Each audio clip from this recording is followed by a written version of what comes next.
already know this is Pawn Drunk Boxing, a.k.a. Mr. Moo Shot himself. Ladies and gentlemen, hope everybody out there having a good Sunday, had a good weekend. Weekend is winding down. No boxing event this Sunday. Of course, people paying attention to the NBA Finals, but it's a boxing channel. I'm going to give a damn about the NBA. All about boxing, because boxing translates to life itself. Good morning, good afternoon, good evening, wherever you at in this side of heaven. God bless you all.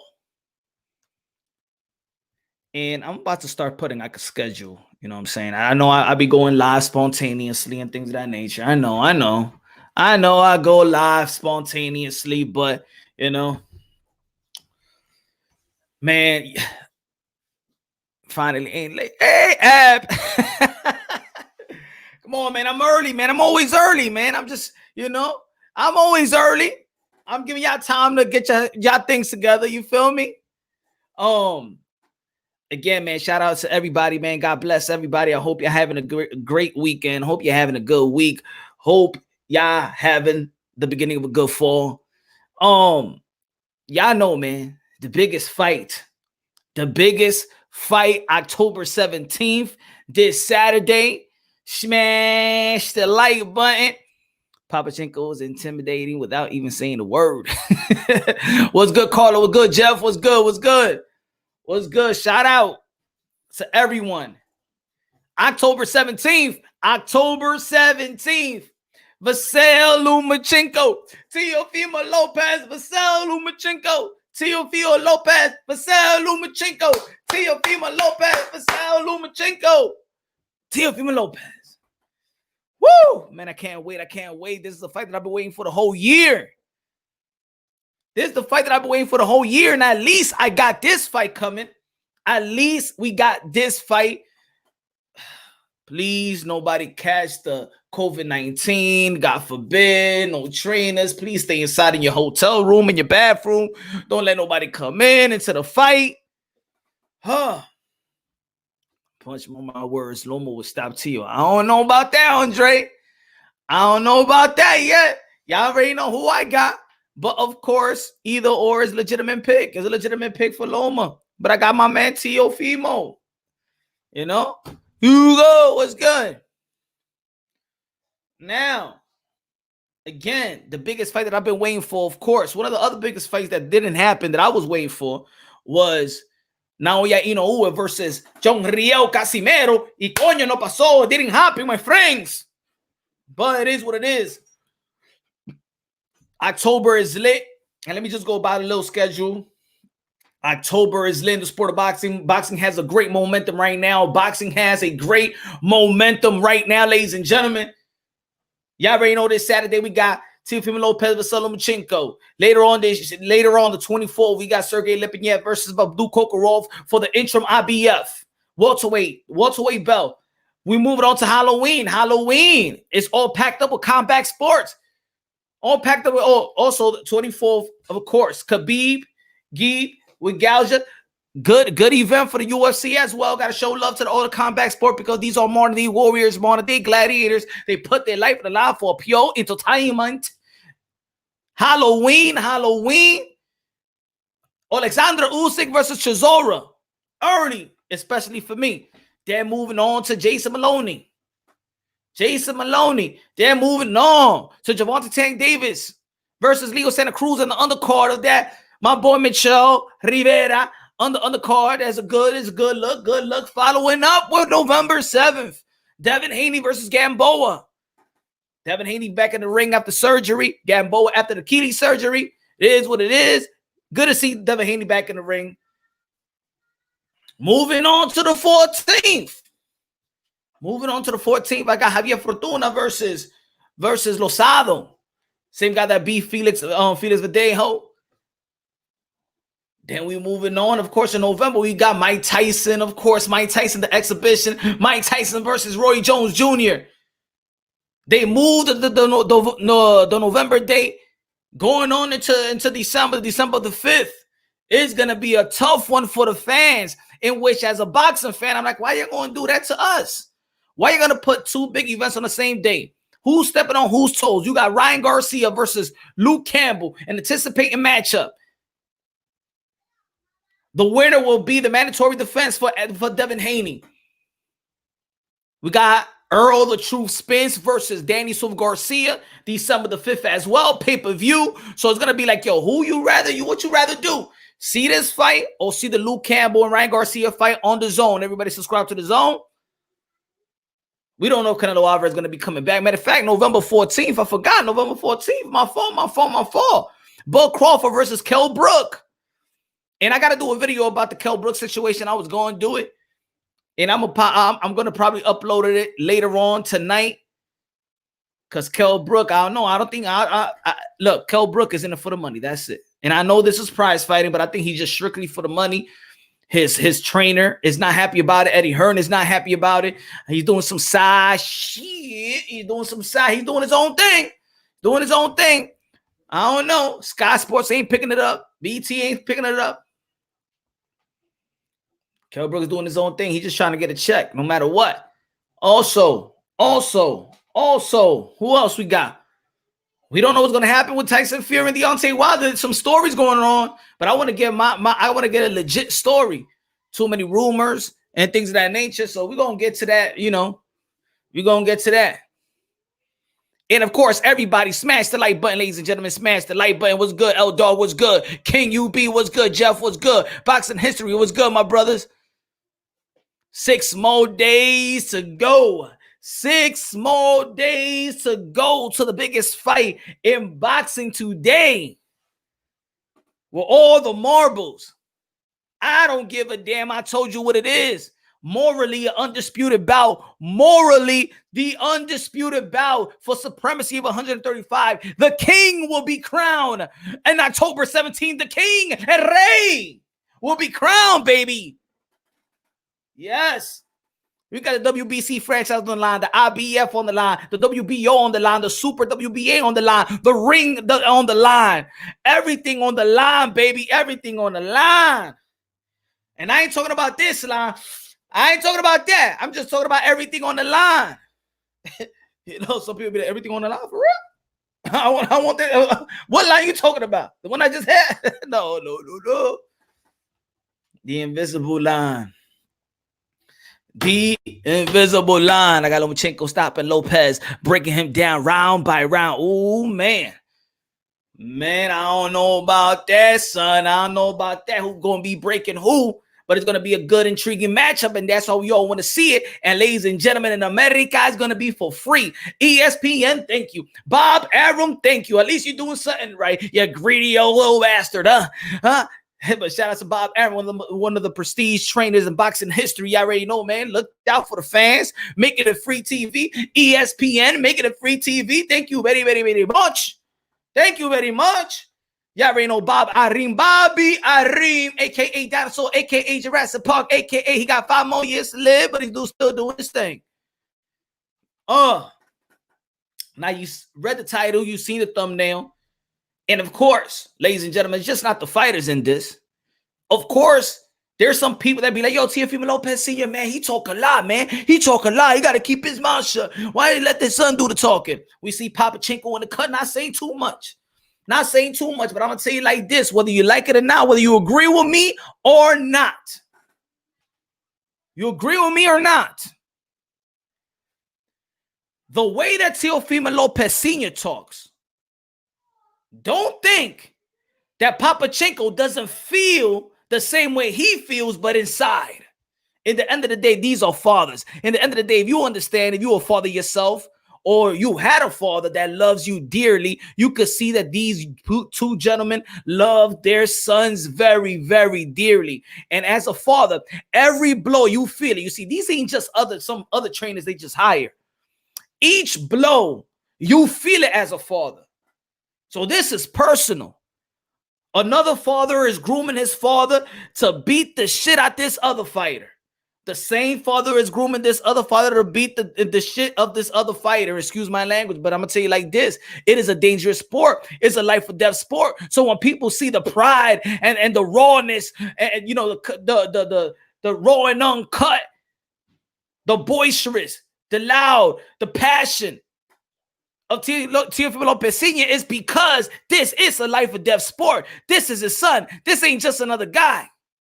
That is, he's training. And the same go for Papachenko. A lot of people say, oh, Papachenko, he's humble, he's quiet. Don't you think? Because that fire is burning in Papachenko's heart as well. He just expressed it in a different way. These are great fathers. And if you're a great father, you understand what we're talking about here, baby. Justin troubled up. Real, sir? Oh, legendary. It was an epic moment, my brother. It was an epic moment. Okay, it's not going to shock me if Teofimo Lopez wins. Lomachenko hasn't fought in 15 months. Is 32 years old and much smaller than Teofimo Lopez. Okay, all right, dog. There's some, there's some humbleness in your breakdown. Some humbleness in your breakdown. But I'm going to tell you like this. People was talking about him being 32. 32 is young. Remember, this is the science. The science. We are very highly educated in the science right now. These professional athletes, they're very educated right now. You're 32 10, 20 years ago. It's not your same 32 now. And by the way, in boxing, 28, 27, 29, 30, 31, 32. I always say that is the prime years of boxing. That's when your intellect coexists with your physical ability at the highest level. At the highest level. When your intellect coexists with your physical ability. So for the people out there that are saying Lomachenko is old, you out your damn mind. He is not old at all. Now, if you want to debate that this is his or you want to justify that this is his back end of his prime, then yes, the back end of his prime, but he's still in his prime today. Vasily Lomachenko right now is still in the back end of his prime, but he's in his prime. Teofimo Lopez have cracked his prime yet. He is 5 years old to go. So I understand if people out there be a little experienced, but at the end of the day, these guys have the same amount of professional fights. Of course, Lomachenko put more rounds in and probably face higher ranked fighters within the respective division that he's fighting in. But yo, go looking now, hello. Good looking out, my brother, man. I appreciate that. I appreciate you already know, man. I appreciate it to the fullest. Thank you. Blood is blood. Father is father. That's what I'm talking about. It's a whole different ball game right there. It's a whole different passion.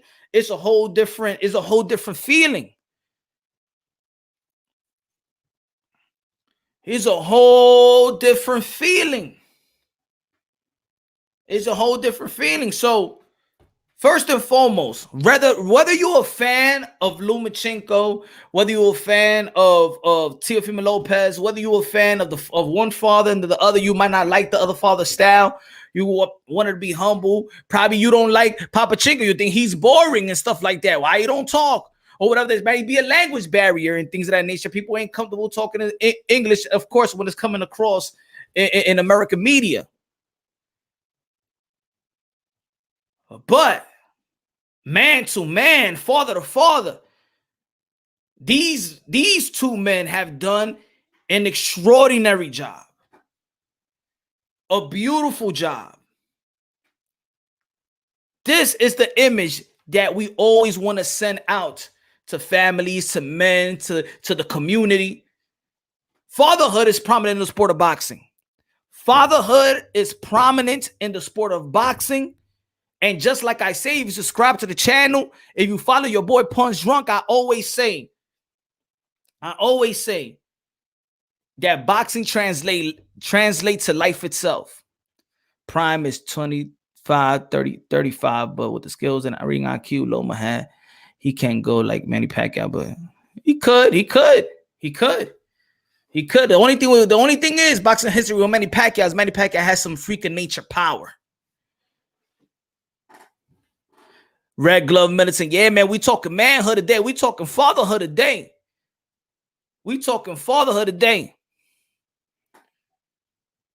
And no matter which style you may agree on, you got to agree that whichever style of fatherhood they bring to the table, they're both winning. See, there is no pamphlet how to be this great father, because of course, also being a great father to your kids, sometimes you may have kids, right? But that doesn't mean you have the bond with your kid. You may have 3 kids, but then that's one that has that bond that probably want to be just like you or do what you was doing when you was younger and things of that nature. If, let's say, Papachenko had, I don't know how many brothers and sisters Lomachenko had, but let's say he got like 3, right? And Papachenko was a boxer, but only Lomachenko is the one that want to be a boxer. So that bond, he gets closer to him because he's actually almost like him. They love the same thing. You feel me? But, you know, people want to question different styles. And that's one thing that I cannot get in. You know, you can't judge how a father, you know, fathers their children. And especially when they're succeeding. These guys are great young men. Vasily Lomachenko is a great ambassador to the sport. Teofimo Lopez, a young, great ambassador of professionalism of the sport. Both of these guys. And of course, when you look at them, when you look at a child, you be like, if they behaving bad, you be like, yo, who the hell is their parents? But when they're behaving good, you also be like, damn, you must have been raised very, very well. Teofimo Lopez been raised very, very well. Papachenko have raised his son very, very well. And you got to give credit where credit is due. Rap Star, my brother, a father don't train his son for money. He trains him out for his love and care for him. Woo! Yep. Shout out Rap Star, man. Shout out, man. Good looking out, my brother. Good looking out for the support. Yes, sir. Yes, sir. A father don't train his son for money. He trains him out of his love and care for him. What's good, Steven? What's good, Regular? In the end of the day, when the career is all over, it's just him and he's still a father. Still a father. See, when the career is over, when you're just a regular trainer, that's it. You moving on to the next fighter. You moving on to the next fighter. You don't give a damn what he does. That's it. He's on his own. He's on his own. But you're always going to be there as a father. So I just, like I said in the beginning, don't think, what's good, Steven, what's good? Don't think because you see the boisterous and the outspoken father, Teofimo Lopez Sr., don't you think that the same feeling and the same passion and burning that you see Teofimo Lopez display, don't think that Papachenko don't feel the same way. Papachenko feels the same way, baby. Papachenko feels the same way. They just express each other a whole different way. But like I said, if you a father, you a man, you had a good father that loved you, you know how to, you know how to be a father. You know that passion. You know that passion. He says, salute to everyone. Yes, sir. Steve, oh man, Teofimo Lopez is going to make me some money. 200 to make 600 profit. You got to make your money. And he's the underdog too, y'all. You better put your money on Teofimo Lopez, my friend. You better put that money up. But me personally, yo, I don't bet on boxing. I do feel that boxing is the most corrupted sport in American history. I can't speak for the world, but I know in America, boxing is the most corrupted sport. So for me to put my money up, I don't know. That's gambling in itself. That's like double gambling. When you're gambling on boxing, that's like double gambling. That's like double gambling, man. I posted a video up and I'm saying, who will come up with the better game plan? Who will come up with the better? But before that, I want to shout out the father just come up to mind, man. Shout out to Kenny Porter, Sean Porter's dad. Shout out to Boost and his dad. Shout out to Ghost Guerrero's dad. Shout out to Angel Garcia, Danny Sue Garcia's father. Shout out to Virgil Ortiz Sr. Shout out to Mayweather Sr. Shout out to Teofimo Lopez Sr. Shout out to Papachenko. Who else? Name me the good fathers out there, man. Put it in the comment box. Name me all the good fathers in the sport of boxing. Let's shout the fathers out, man. Let's shout them out. Let's pay homage to the fathers. Shout them out. Shakur Stevenson's grandfather. Shout him out. Good looking out, my brother. Good looking out. Who else? All the fathers that has to do something with their son's career or their daughter's career. Shout these. We gotta pay homage because they're representing father in the limelight. Trinidad, of course. Trinidad will smack his own son. You better get that boy, huh? Hey, tú estás perdiendo la pelea. Hey, tú estás perdiendo, papi, okay. Pero me está dando tu mamá a mí también. Cabrón, dime qué. Chara, you go right now. You're hitting right now, okay? Chara, what happened here? ¿Qué está pasando aquí? Yo, just telling Trinidad's father was the man, bro. He was straight, just with a smack in the corner, he was straighten out that left hook.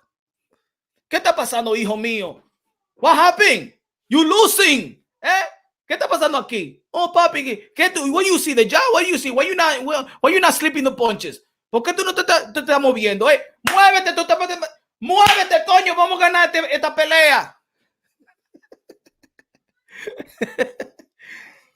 You remember when Trinidad used to slap when Trinidad's dad used to slap his son in between rounds to wake his son up? Chico Corrales' father is a good father. Said he had to bury his own son. Shout out to Leo Santa Cruz' father that got better. He had COVID-19, man. He was almost on his deathbed, man. Almost. Roy Jones Jr. dad. Oh, man, yeah. Roy Jones Jr. don't like his dad, though. Tie him in the chair and beat him and increase his pain and resistance. I'm not sure I will praise him. Hey, man, he's successful, man. Whatever. L-Dog, whatever it takes. Whatever it takes. Joe Jackson from the Jackson 5, whatever it takes. Better sing it right. Let me get that bell, son. Let me get that bell. You better sing it right now, goddamn. Yo. Gotta better sing it right. I want that left hook real. I want that left hook straight, right? Like a nail, like a nail. Dímelo, Prime Fighting. Shout out to all the fathers out there and all this, and you know, the customado, the adopted Mike Tyson, the Guardians. Feel me? Gotta give it up, man. Prominent in the sport of boxing right now. It's prominent in the sport of boxing. So yeah, I was gonna say. So then, all right. Then I was gonna move on and talk about who's gonna have the better game plan. Who's gonna have the better game plan? Teofimo Lopez Sr. or Papachenko? Now, hold up. Let me say this before we start talking about that.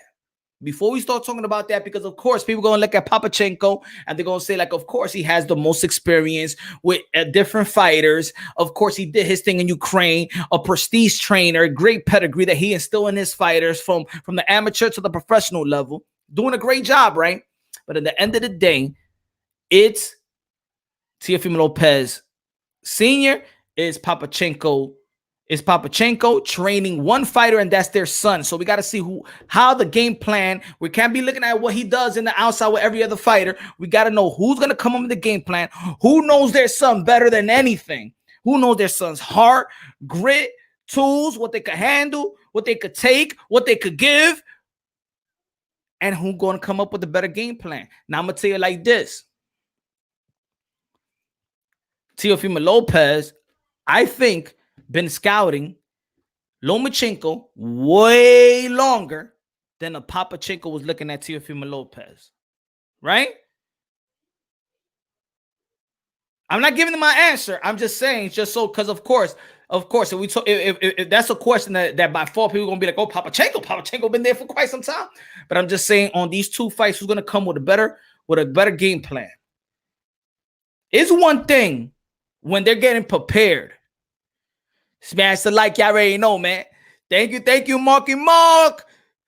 Subscribe to Unravel Boxing Talking News. Subscribe. Dragon Leg was good. No creature will be better than my offspring. Good looking on that one, my brother. That's a good saying, man. That's power. No creature will be better than my offspring. That's how, and you know what? That's how both of them is going to be looking at it too. Good looking for that, man. My brother, good looking, man. Thank you for the support. Always, always. Love you, man. Lopez Sr. has been studying, and Teofimo Lopez has been studying Lomachenko. Yo, what's good? ENS, what's good, my brother? Longer than Lomachenko was looking at Teofimo Lopez. They have made their career looking at Lomachenko. Remember, that's been the goal ever since they turned pro, practically. Practically, you can say practically. For 3 years, the Lopez is just looking at Lomachenko as that. They studying, they go into all his fights like a hawk. So we also got to take it into consideration. But people are going to be like, does it take all that long to really? I'm just saying there's more tapes on Lomachenko to study and more rounds, professional rounds, to study Lomachenko than the Lomachenko has to study a Teofimo Lopez, who is still growing. Now, who got more growth? Who got more power that could that his power could increase? Could he get increased speed? So think about it. They've been going for almost a year. Don't you think in a year when the guy is still training like Teofimo Lopez, that was still training, don't you think he's going to get faster? Don't you think he's going to get quicker? Don't you think he's going to be bigger? Don't you want to be faster? Don't you think his defense is going to be polished more? Don't you think? What you think? Remember, he's 22, just turned 23. And Lomachenko is in the back end of his prime years, not his career, his prime. So we have to take that into consideration as well. Who's been looking? You remember the movie Rocky 3? And you see Clubber Lang, and he's going to all his fights, and he's looking at Rocky.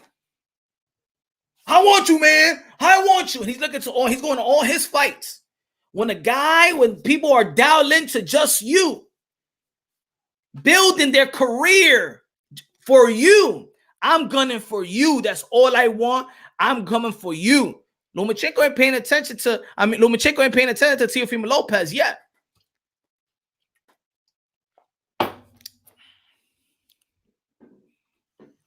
Lopez Sr. suffering from midlife crisis. Nah, man. Why would you say that? That's what I'm talking about, man. Teofimo Lopez, man, he's young, he's hungry, and getting strong and then getting faster. There's people out there that's looking like this is Canelo Alvarez versus Floyd Mayweather. I don't think so. I don't give that. You never heard me give that analogy or analysis. Dímelo, Guido, mi hermano. I never gave that analogy.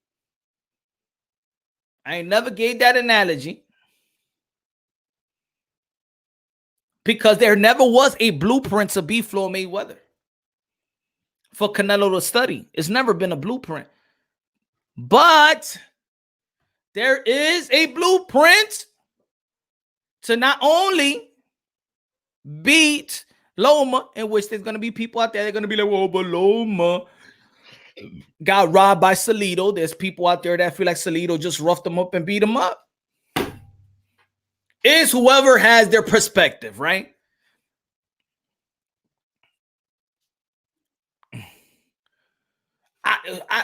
We don't know who gives their perspective, right?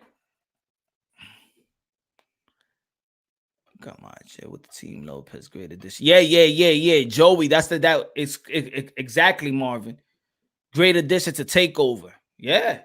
That's another thing right there. Preparation. They got one of those guys that was working with Lomachenko and now on the Teofimo Lopez team.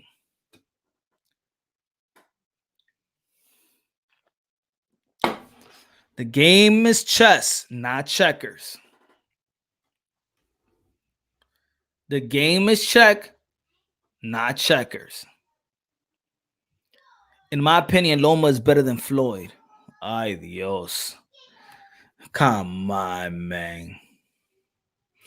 Teofimo ganará esa pelea. Es más fuerte y más rápido y pesado.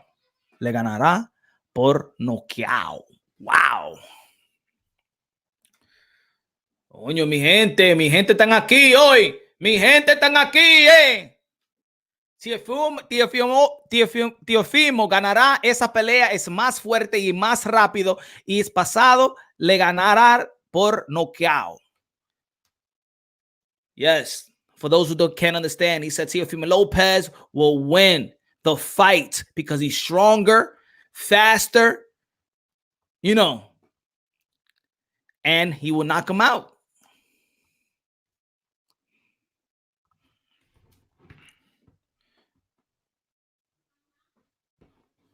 Like the translation, shout out to Ricardo Jimenez. My condolences go out to his family. Ricardo Jimenez, a great translator in the sport of boxing. So shout out to, my condolences go out to his family. My hearts and prayers go out to his families. Ricardo Jimenez. Sad day. A lot of people in the sport of boxing knew this man. Great contributions to the sport of boxing. Of course, on the production side and building up fights and, press. They should make both dads box for one round before the fight. They should fight in the undercard of. Matter of fact, they should have their own main event. If Logan Paul and KSI could have their own main event, Teofimo Lopez Sr. versus Papachenko could have their little three rounds exhibition bout. And also, we're going to be talking about the miss.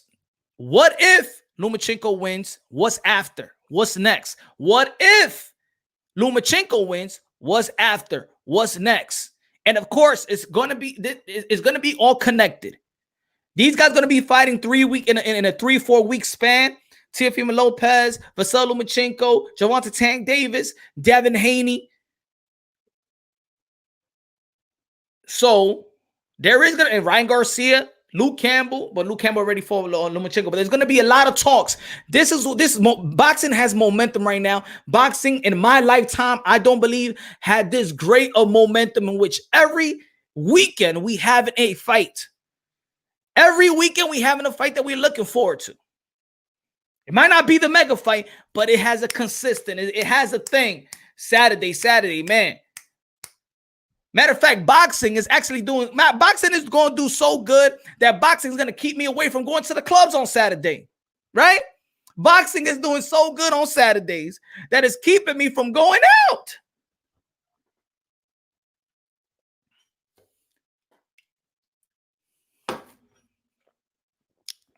Why does Loma run? Why? Teofimo is not faster than Lomachenko. Arguably. It could be arguably, you know why, Jonathan Wick? Because I do think that it could be arguably. Some people could see Lomachenko being faster. Some people could see Teofimo Lopez. I think it's about fast and quick. You feel me? I think quick is different from fast. In my opinion. It's like, for example, let's say Gary Russell Jr. is fast. Lomachenko just quicker. I love the way that Lomachenko be mixing up the punches. I love Lomachenko's feints. Could Teofimo Lopez be handle his feints and the angles? Because I feel like he does the feints to follow up with angles. Is it going to be hard? Is it going to be easy for Teofimo Lopez? You're going to be seeing some feints that he never seen before. And I think that Lomachenko has the most superior feints that we've seen in boxing. He has one of the most superior feints that we ever. I haven't seen his feints like that in boxing in such a long time. I can't even tell you who has the quality of those feints that he makes you reset after reset after reset. These guys are quitting not because he's just hitting these guys. These guys are quitting because they don't even know what to do. They don't even know when to throw a punch. The guys that quit versus Lomachenko just didn't know what to do after they got reset after reset after reset after reset.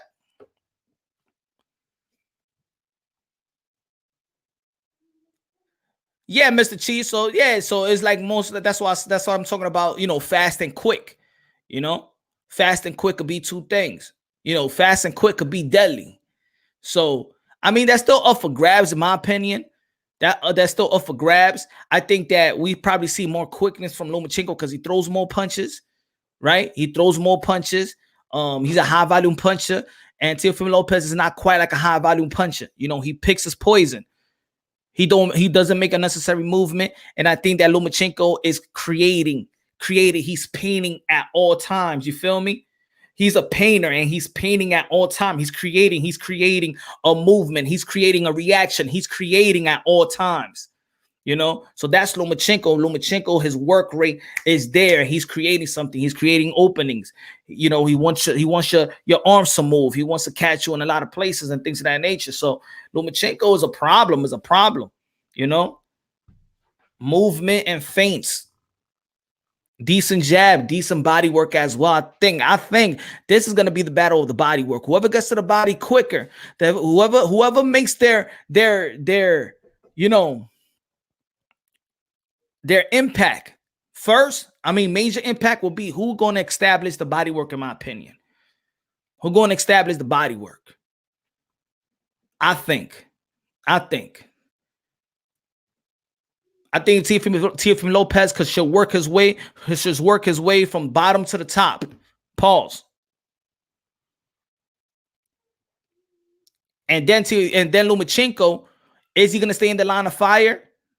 You feel me? Is he gonna stay in the inside in the inside too long? So you could mess with the feints, but I'm gonna say it like this: the body don't feint. So that's why I believe that Teofimo Lopez should work his way, hit that jab to the body so he could come inside and then throw them left hooks. And then, of course, then he could shoulder roll his way, catch and shoot, catch with the uppercut. That's going to be my money punch for Teofimo Lopez, the uppercut. The money punch for me, for Lomachenko, will be a body shot. Not because I ever seen him being vulnerable, but because probably nobody has gone to the body like that to Teofimo Lopez. Let's see how you could slow him down if he's going fast. You know? So there's a lot of things. I think these guys got a lot of skills. I think Teofimo Lopez got a lot of I think Lomachenko got a lot of questions, but I believe that Teofimo Lopez can answer those questions, and then vice versa. I think maybe Lomachenko have seen a style like Teofimo, but he never felt power like a Teofimo. And maybe Teofimo Lopez never seen a movement like a Lomachenko, but he could handle his power. He could handle his touches in which he could risk it, take a few so he could give one. But when it's high intense, when it's high quality bouts, I don't know if a lot of people are going to be like that if Teofimo Lopez is an elite. So I'm not going to say elite, right? We're going to keep it unbiasedly, logically, and objectively. So I do think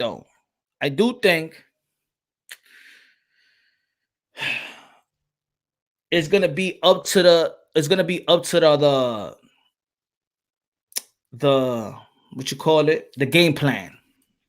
It's going to be up to the game planning. Who got the better game plan? And I'm going to say like this right now, just for me, just knowing that Teofimo Lopez been hawking Lomachenko for 3 years, going to all their fights, and this is the only fight that they've been wanting.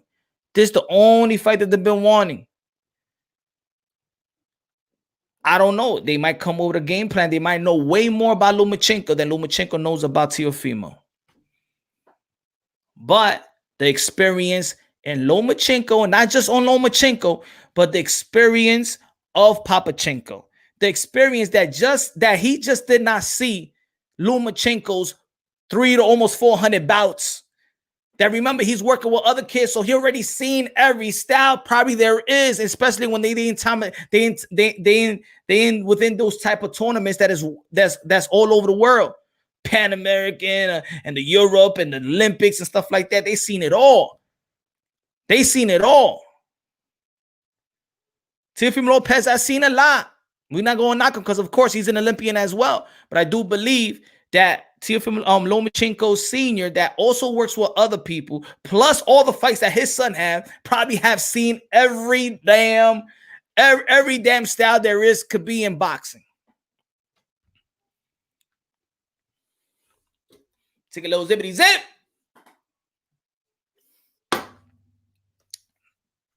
Donate to the channel if you want to. You already know, man. Cash App, $ Punch Drunk. If you wanted to donate, you know what I'm saying? Help the cause, help the movement.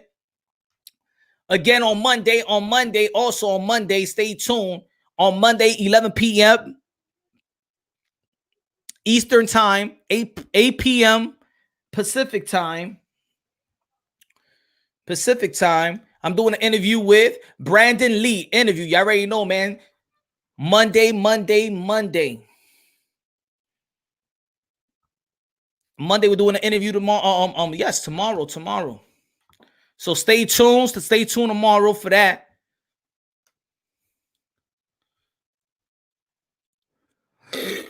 Excuse me.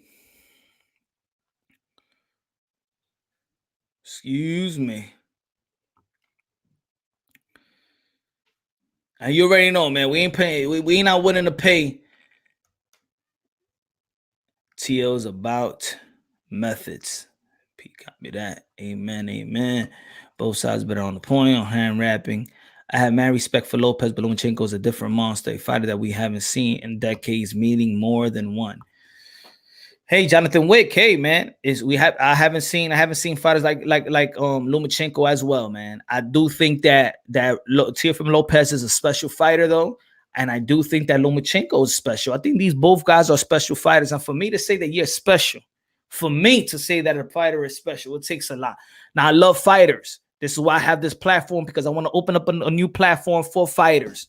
You know. Fighters are my modern-day warriors, modern-day gladiators. They put their life on the line for pure entertainment. I'm going to keep saying and say it again. How hyped are you for this fight, Punch? Woo! Ric Flair, baby. I am hyped, my brother. I am hyped. You don't know how hype I am. I can't even explain how hype I am. I am hyper than hype, damn it. I am hype. Nobody get in the way of me watching this fight. Ain't nobody getting away with me by watching this fight. Somebody getting in the way. My wife getting in the way. We got having a divorce. The kids, I'll take them to a dad, but they didn't get adopted. Don't you mess with me. October 17th. Everybody stay out my way. I am glued to the TV.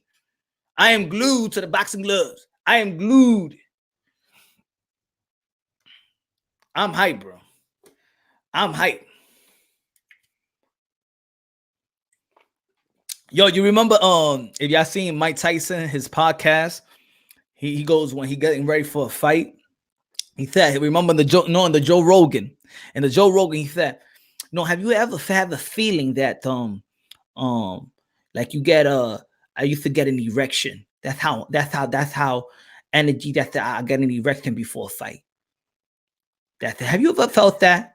Isn't that weird? Yeah, that's some scary shit. But Mike Tyson said that to Joe Rogan. He said, yes, man, I guess before a fight I get an erection. That means that dude is hard. That dude is horny to fuck you up. Excuse my language. It feels so good to fuck you up. Excuse my language, damn it, it's a Christian show. Remember Mike Tyson said that? He said that a couple of weeks ago. I was like, oh shit. Imagine you find somebody and be like, yo, my man, I'm gonna fuck you up. Watch, man. I'm getting hard just to think about it. I'm like, hey, yo, pause, my man. You got it, right? What you want? You want a Chinese food or something like that? Chinese food? What you want? I don't want to fight you, man. Not like this. Not like this. That's some scary shit. That's some scary shit. Mike Tyson tells me that. You know what it is about too? I got it. You remember Mike Tyson when he was trying to go after Lennox Lewis, and he told me, "I fuck you till you love me, faggot." Ain't nobody trying to say that Mike Tyson is gay just for that comment. Can you imagine you fight somebody and be like, "Yo, my man, watch when I fuck you up, I'm gonna fuck you too." Really? I don't want to fight you. I don't want to fight you, man. You won. Boom. Do you like that? I told you. Don't fuck with me. I told you. Yo. Hey, yo. What you want, white boy? What you want? I fucking too love me, faggot. That white boy was like, huh?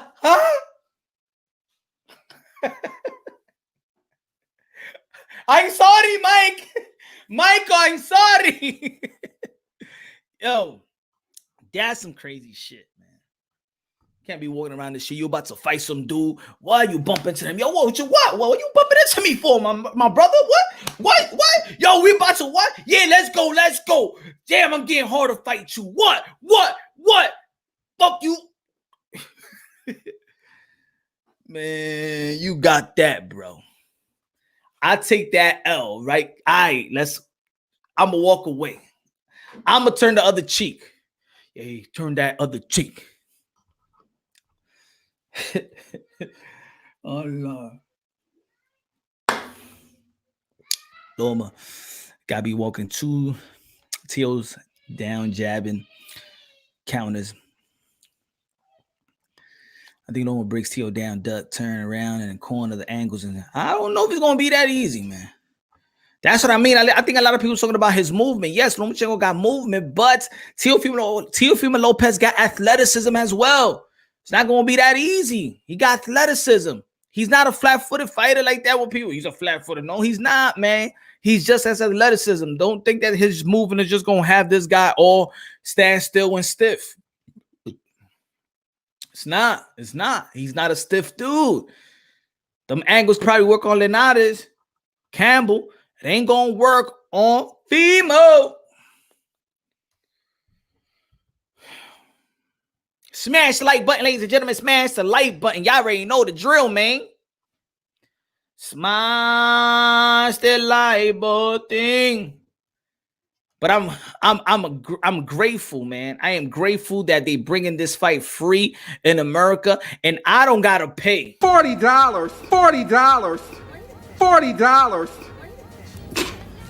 Look, man.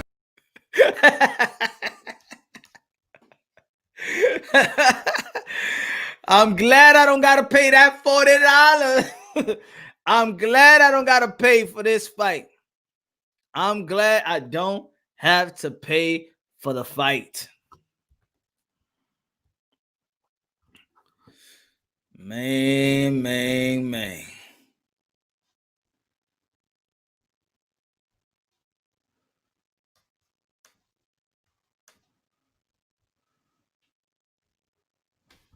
I'm glad I got to pay for that fight. So let's talk a little boxing here, man. And also, man, if you're gonna jump in the panel, talk about fatherhood. Let's talk about fatherhood, man. Let's uplift for the people out there also, man, that's having trouble. And this on some serious note. If there's people out there, there's fathers out there that's having trouble, baby mama drama, can't see their kids, probably going to court. Man, my prayers go out to you, man. I hope that, whatever, we can have this conversation. It's open. This is a brotherhood live stream right now. It's a brotherhood, manhood hour, fatherhood hour. And we could just bounce off some strategies, idea to be in a better situation, and to help that unfortunate situation, because I man, a lot of friends, a lot of men that I know, they go through a lot of stuff with their kids, not seeing their kids, baby mama drama, going to court, and you just not fighting, the woman. You actually fighting the whole system, the government system, the courtroom system, and at the end of the day, there's one innocent person, and that's the child. And they use the child against the fathers out there. So, for all the fathers that's struggling out there, man, just keep pushing. Let your kids be known that you love them. Just let it be known. Show up. Whenever they say that you can't show up nowhere or whatever, man, you show up and let your kids see you. And then the kids gonna be like, the kids is gonna identify who the liar is. You feel me? The kids is gonna identify once they see dad and be like, oh, but mommy, you said dad was gonna come like the other week. He's here. I saw him the other day. Boom. You got to get locked up for your kids. You get locked up. You show them, baby, I go to jail for you. I'm here fighting for you. That's why daddy's in trouble, because I'm fighting for you. And once they grow up, they be like, daddy, why you went to jail? Why you got locked up that time or something like that? Because I was fighting for you. Damn, you love me that much. You willing to lose your freedom for me. You going all out. So y'all already know, man. This is fatherhood right here. We're gonna give it up to all the fathers, the Papachenkos, the Teofimo Lopez Sr. All the fathers are doing their thing. And then let's talk, man. Let's talk, my brothers. Let's talk. Let's uplift one another. Let's pick each other up. Let's come with strategies.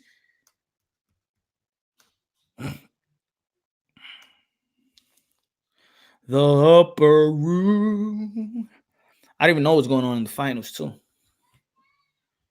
I don't know what happened. Yeah, man. Again, let me go shout out everybody. And yo, Saint, what's good? That's not too bad. I'm ordering. Unravel Mar was good. P was good. Dragon was good. Flying Eagle was good.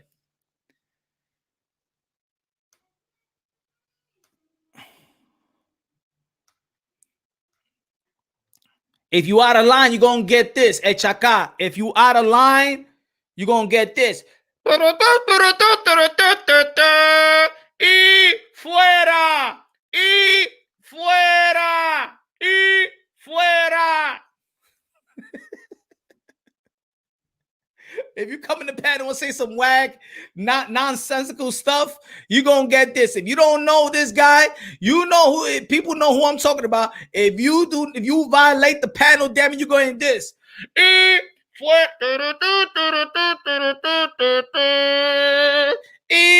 fuera. Y fuera. Some new regulations out here. Lakers up 64-36. Oh, man. Glad I ain't watching that. Wilder tore his bicep.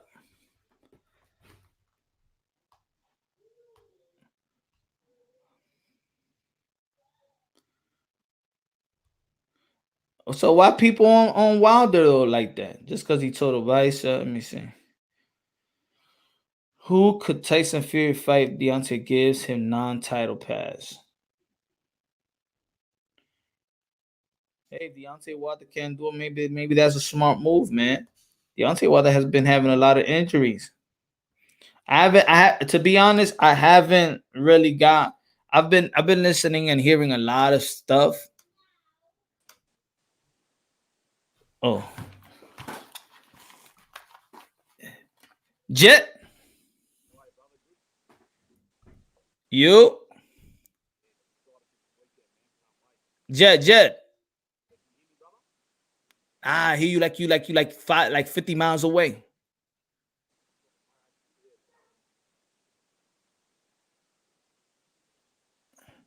Try to time out and tie back in, because I can't hear a word.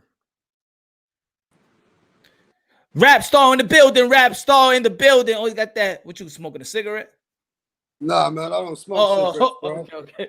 I've never smoked a cigarette in my life. What you got? You got that good? You got the herb? You got the medicine? Only the Cali, bro. You know what's up. Oh, got the medicine. Only medical, man. That's only medical, bro. Jack Cal, that you good now? Yeah, can you hear us better now, brother? Yeah, I hear you. Good. Yeah, good. Yeah, just excited for this weekend, man. Can't wait. This is a super fight of the year to me. It is, man. It is. Who you got? No, I got Lopez. I threw a couple $100 on him today. I think he's too big and young for Lomachenko at lightweight. I don't think Loma's looked that good at lightweight. You know, like Campbell, Pedraza, Linares, he struggled a bit with all them. And to me, Lopez is way better fighter than them. I'd pick him like that to beat all them fighters. So I think Lopez is a hurdle too hard for Lomachenko to get over at lightweight. I think there's an upset here on the cards. Yo, what makes you say it's an upset? Can I just ask you what makes you say? Yeah, brother. What'd you say? Sorry, mate.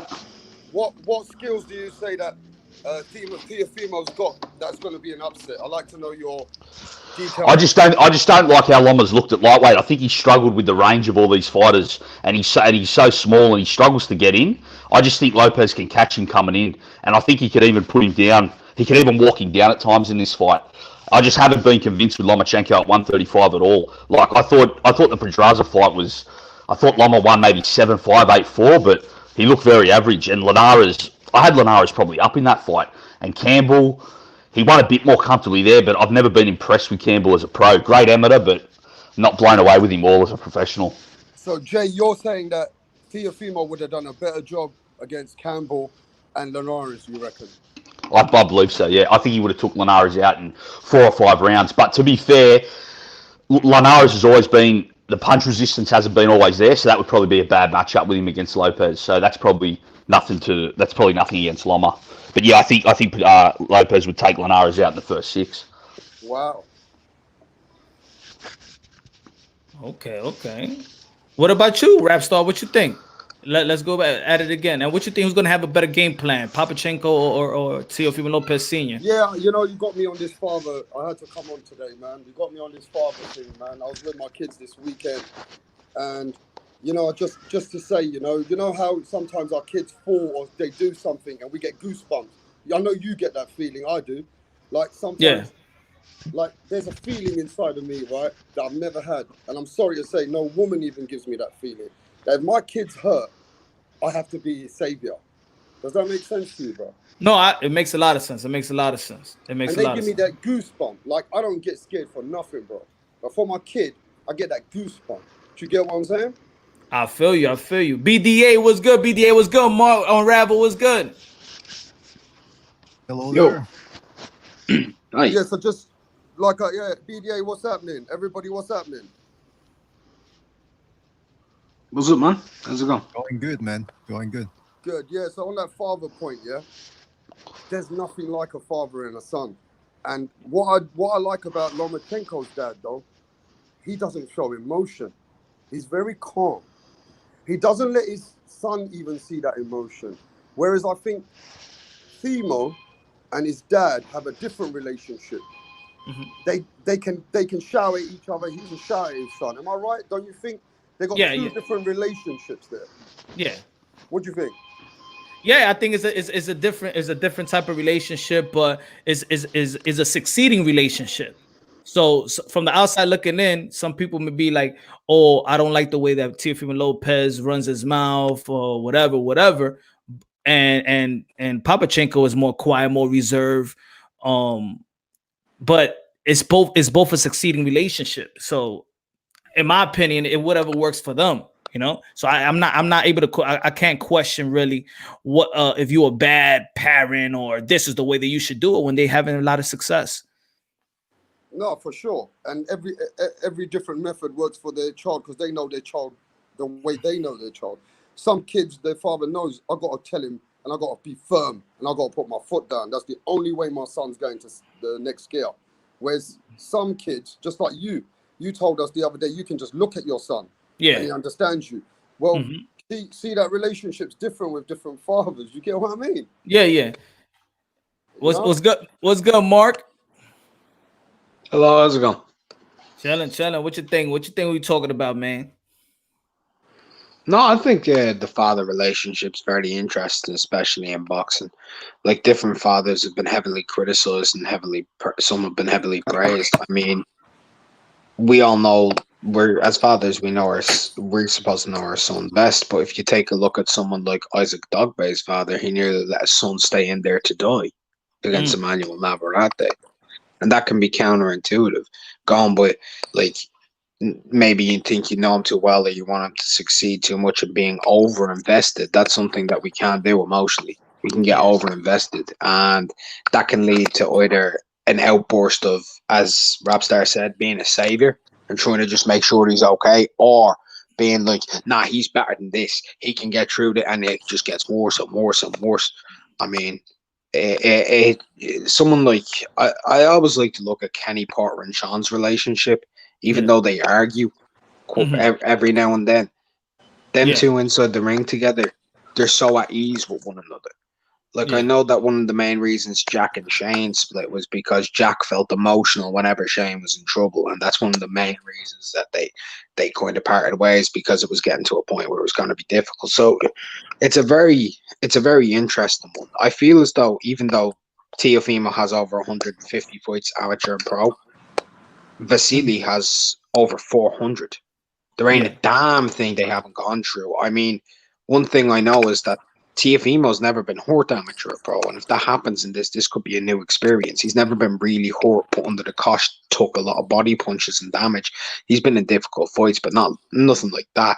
If something like that happens, how would that reaction go? We don't know, and neither does his dad until that actually happens. No, I couldn't tell you how I'd react if that was my son, because Sure. I could either weather it or I could be very impulsive. I could stay calm with him, or I could get very impulsive, because it's an emotional response. True. Don't you think? But also, because I said this earlier, don't you think that yes, we all know that Papachenko got the more experience, and of course working with other fighters, working and being an ambassador really to the Ukraine style right now. But what you feel about when let's say the Teofimo Lopez Senior been just hawking and just examining Lomachenko for the past 3 years? Like this is who they been gunning for 3 years, who they've been looking at, they study it, and it's just dialing into one guy, one man. How do you think that plays into the effect coexisting with the experience? Well, obsession begets the best of all of us, doesn't it? Yeah, most. Like an obsessive viewpoint, you can start, when you start overthinking, overlooking, overanalyzing, you miss out on the most simplistic of things. I mean, it can benefit you, it can mess you up. I mean, at the same point, are we really going to pretend like Lomachenko don't know Teofimo? Like, to the same extent, with how many connections they have at the amateur level themselves? Mm-hmm. They'd have so many clips of everything from the Ukrainian footage all the way through. They've been in that system so long that they'd have pretty much everything on Teo that's available. Yeah. So they would have studied that. So I think it's kind of the same thing. The amount of time, to me, doesn't play much of a faculty, because he's been on Loma's radar for 2.5 years since he has started calling his name. He's been on his radar. Loma responded to it about 2 years ago. So he's been paying attention to him for that long. So Okay. True. BDA, what you think, bro? Well, first of all, glad to be on with you guys here, and great points all around. Man, let me tell you, it's this fight, man. I'm excited. I just got bitten by the bug. It always usually starts on Monday, but now it's Sunday. Yeah. And I'm already feeling it, man. I don't know about you guys. But look, listen, Lopez is a dangerous fighter. He might not, when you look at both fighters, obviously you can see that Lomachenko does more. But Lopez has that deadly combination of hand speed and power. And, Lomachenko is very relaxed. He doesn't mind taking punches on the gloves. But there is such a thing as excessive power. And when you get a guy like Lopez, he could potentially start piercing that guard. And maybe there comes a point where Lopez goes, oh, shit, like I didn't expect this type of punch power. I don't know. Like I want to see how he takes the power, and then we'll start to get a better idea of what's going to happen. But for the moment, there's a lot of question marks. And when you get this many question marks before a fight, that means it's going to be a good fight. Yeah, it is going to be a good fight. That's why I think my assessment on this fight, I feel like one of them have to take, how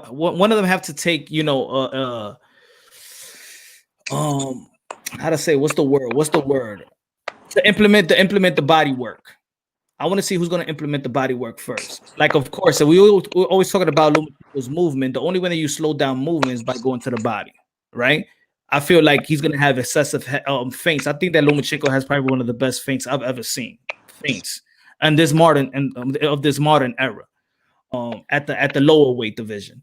So that's going to be difficult to time or to be focused, not to flinch on feints and the angle work. I think that Lomachenko and his opponents that quit in the past was just because they just didn't know what they was gonna do. They had him they was resetting all day long. They didn't even know when to throw a punch, because Lomachenko just making his work rate is too.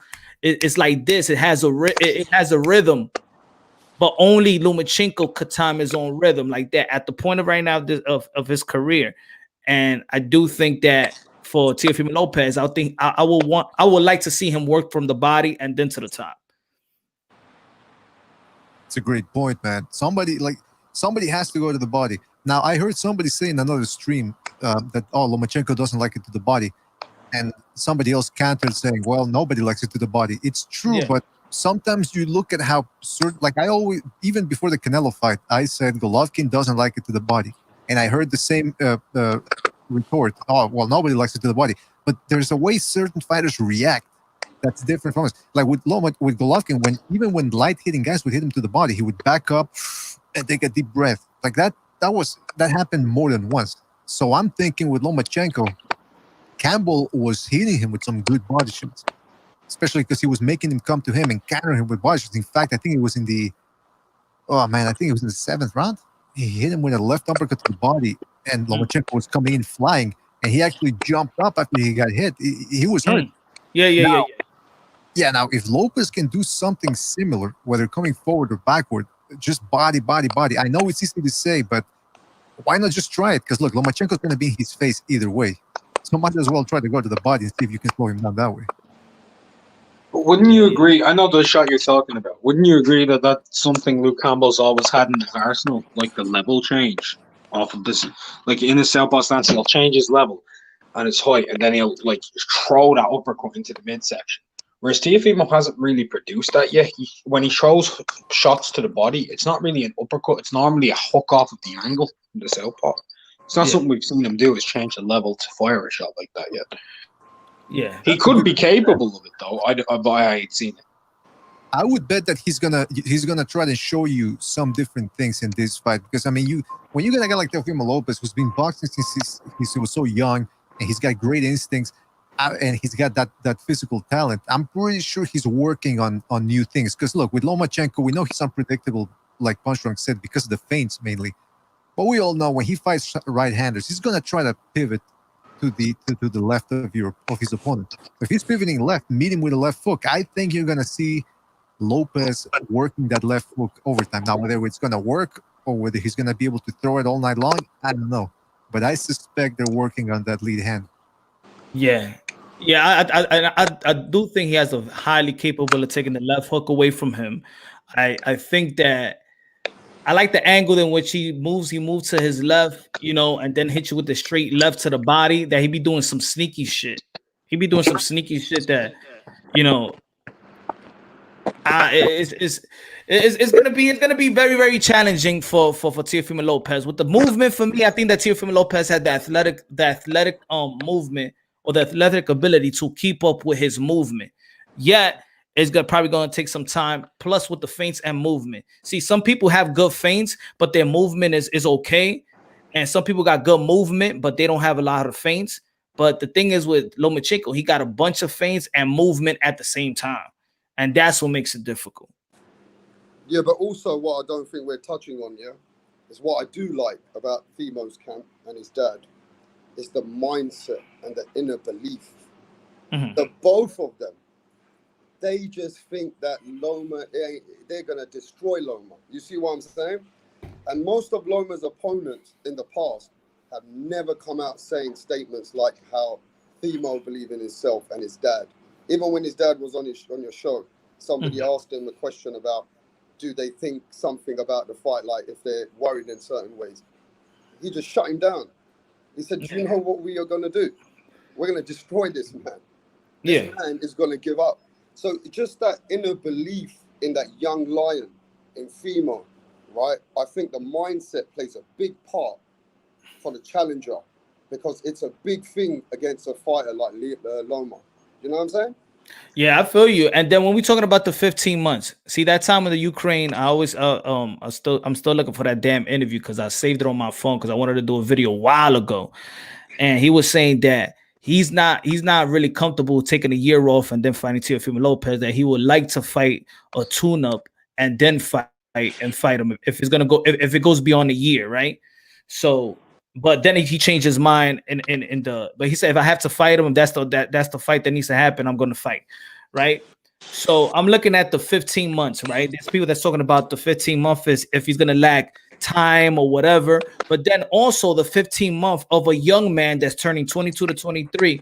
Like, we're gonna see him get stronger. We're gonna see him get faster.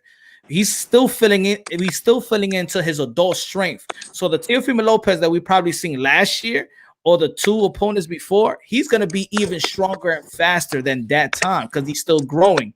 So that's another thing. Like, what y'all think about that? Because a year is a lot.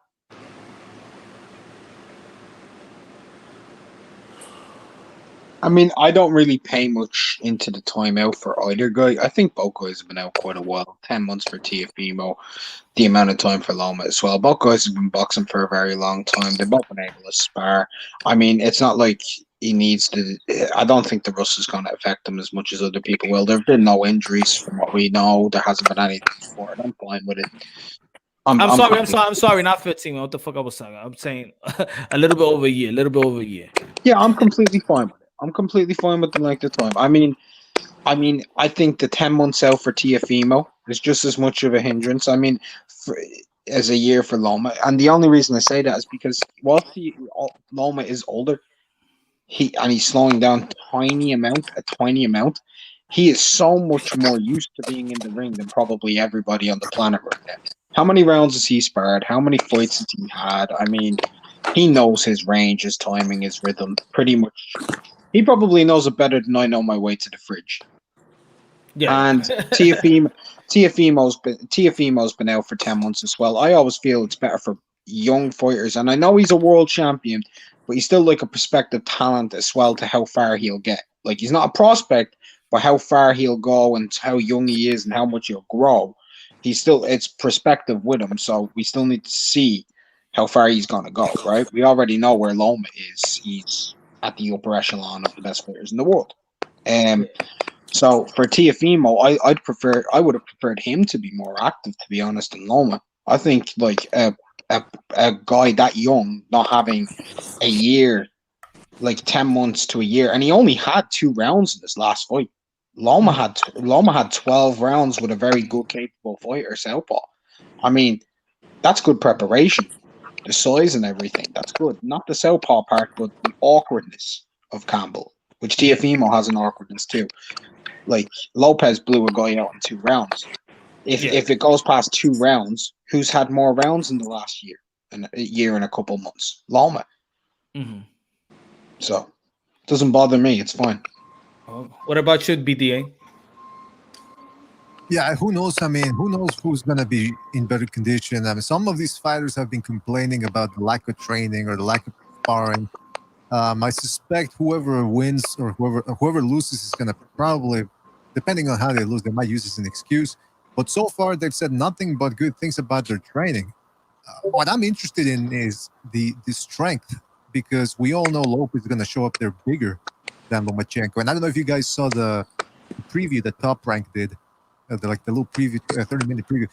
And Lomachenko was looking at photos of Lopez, and he said, he was laughing and saying, look at the size of his biceps and his triceps. They're much bigger than mine. I don't know if he was saying that. Oh, yeah. I saw that. Right. I don't know if he was saying that in jest, that's to say, that doesn't matter, because we all know boxing is not a bodybuilding contest. But I don't know if there was a little bit of genuineness in his response. Like, maybe he was surprised. I don't know. But look, strength could play a factor on the impact it makes on his guard. That's what I'm looking for. So if Lopez comes in good condition, and that's the other thing, who knows what type of, can he go 12 hard rounds? Because he went 12 rounds with Nakatami, but he looked mediocre in there. So, like I said, man, a lot of questions in there. I think when you're sure about your skill set,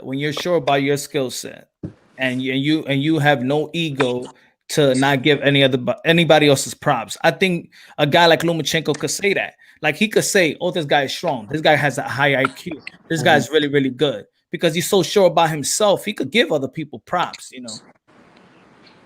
You know, there's one thing that has bothered me from the Teofimo side of things. And it's only one small, minute thing. And it's, the way we all know, Loma's a very good body puncher. Actually, one of the more underrated body punchers in the world. Yeah. Mm-hmm. I did not like that only a week ago I saw footage of Teofimo still doing bamboo kendo stick training on his abdomen and his lower sides of his obliques coming up to this fight. I would have thought they'd have cut that 7 weeks ago because there could be residual bruising there. And I don't like that. That's not something that I like, the idea of going in against a body puncher. That's because you're Irish, man. And you Irish people, you hit them, you scratch them a little bit, they turn red. That's what you're I'm talking about tissue damage, bro. Unrivaled, you're making too much of this, man. Come on. These guys are men, all right? Okay. All I know is you're supposed to stop that 7 weeks out, not 2 weeks out. Yeah, that is bizarre. Hey, maybe, you know what? He's young, man. The guy's young, he's brash, he's shooting for the stars. And maybe there's old clips too, because you know how it is with Top Rank. Not with the shape he was in. Not with the shape he was in. That wasn't all. That was where he is right now, bro. He was looking quite dry in that. Very dry. Yeah, I got a new clip of him. I'll put it out in my story. I'm gonna put it out on my story so y'all can see the new clip that they sent me. But I'll put it on my story. But I want to change just a bit. We're gonna go back to the Teofimo Lopez and stuff like that because I was reading this yesterday, but I didn't get a chance to talk about it. I was so busy. The Kell Brook and the Book Crawford fight and Dominic is not wanting to train him. Eddie Hearn is mad at him because it felt like they went behind their back to do this deal. What do you think about that? And I'm just saying, the way I read, I'm just saying, like, yo, it looks like Kell Brook is just in it just to get that money, a check right quick. He doesn't give a damn about anything else. What do you think about that? So Dominic Ingles not training him? No, he said he's not training. He's working by himself. He didn't get no. There's some really bad background noise. I can barely hear you. Let me see. Oh, that was Rap Star. Fix it up. Yeah, he said that he didn't get the Kell Brook didn't tell him early enough, and he's not willing to train no fighter less than 10 to 12 weeks. And he said, I don't give a damn how much money it is. You know, you have to be with me 10 to 12 weeks. And he didn't tell me anything. And already Eddie Hearn already said that he was doing the business really behind his back by himself. Okay. So that's bad news for Kell. Very bad news because I don't like Dominic Ingle. And there's a lot of reasons why. One of the most notable ones is the catchphrase "Ingles Pringles," you know. But okay, that's what that's the once you pop, you know. Once you pop, but he ain't making weight, and if he do, he's struggling push. He gonna struggle to make that weight big time because Dominic Ingle is probably, I would say, in the UK, the best trainer at getting a fighter in shape, hands down, bar nobody. He is the most meticulous person in the UK. Well, Dominic, I would say right? Dominic Ingle. I'd say worldwide, he's one of the best in the world at getting a fighter in fighting shape. Yeah. And I mean, look at Billy Joe against David Lemieux, and that's a dude who's who struggles, you know, weight. So yeah, that's bad news, man. That's bad news. I'll read this article because you haven't read nothing about it, right? No, I haven't read out on that, man. Where is it? Boxing Scene or what?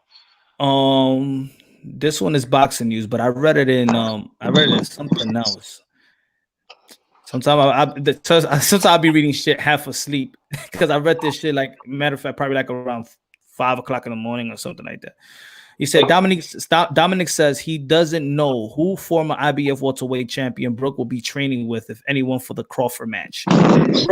Brook also won't be promoted by Eddie Hearn of Matchroom Boxing, according to Ingle. If Brook isn't going to be promoted by Hearn or trained by Ingle, it suggests that he may be looking to cash out for the fight. He won't be paying Hearn or Ingle anything, and he will keep the money for himself unless he has other people in mind. The way that Brooks cares... Oh, no, this is an opinion. I don't want the opinion. I want the actual quotes. All right. Dominic, he says, I'm the trainer. I'm not going to have anyone tell me how they want their camp running. Some fighters might do that, but it's never been that way with me. I stipulate how the camp is and what we're going to do. If he's not happy with that, then he can do it somewhere else. I don't have people tell me how they can train because I'm a trainer. So I know what I'm doing. I'm not going to have someone come in to dictate me. Not the Kel did. Realistically, Kel doesn't need to be anywhere else but Sheffield. Why will you take the risk during this time? Why would you take the risk to go abroad? He's in a big fight with Crawford. Whether it's an exercise and saving money or whatever it is, that's down to him. This is Dominic, what he's saying. Yeah. Okay. I have people say, you're going to come on board for the last 6 weeks. No, I'm not going to do that. And you wouldn't ask me to do that. I've trained people for 12 weeks. I need to know from the beginning of the camp to the end what they're capable of. Not going half blind. I can't wave magic wand for people to make them win a fight. It's what you do in camp. Yeah. And he kept going. So people people make these decisions. I think Kell Brook could beat Terence Crawford, but he'll have to be at the best camp of his life. He have to have the team behind him. He seems to be doing that himself, which it isn't a good place to be.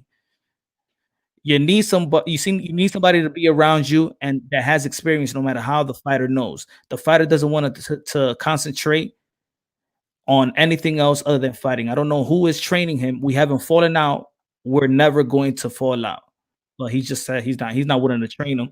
He also is training like 2 other fighters, and he's like, it will be irresponsible for him to come to America with the coronavirus and come back. That he's not gonna put his other fighters in jeopardy because Kell Brook didn't tell him ahead of time to train.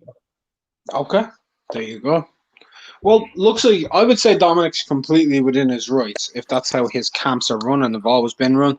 And from what I know, Dominic is a control freak, always in control of everything because he is the nutritionist, he is the trainer, he is the conditioner, he's everything in there, you know. Yeah, man.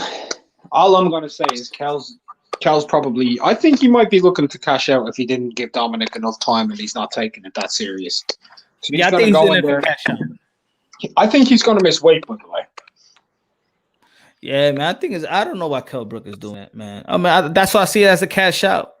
You're not going in there with oh shit. Let me charge this. You're not going in there trying to win the fight, in my opinion, for your ability. I think you're just there trying to collect.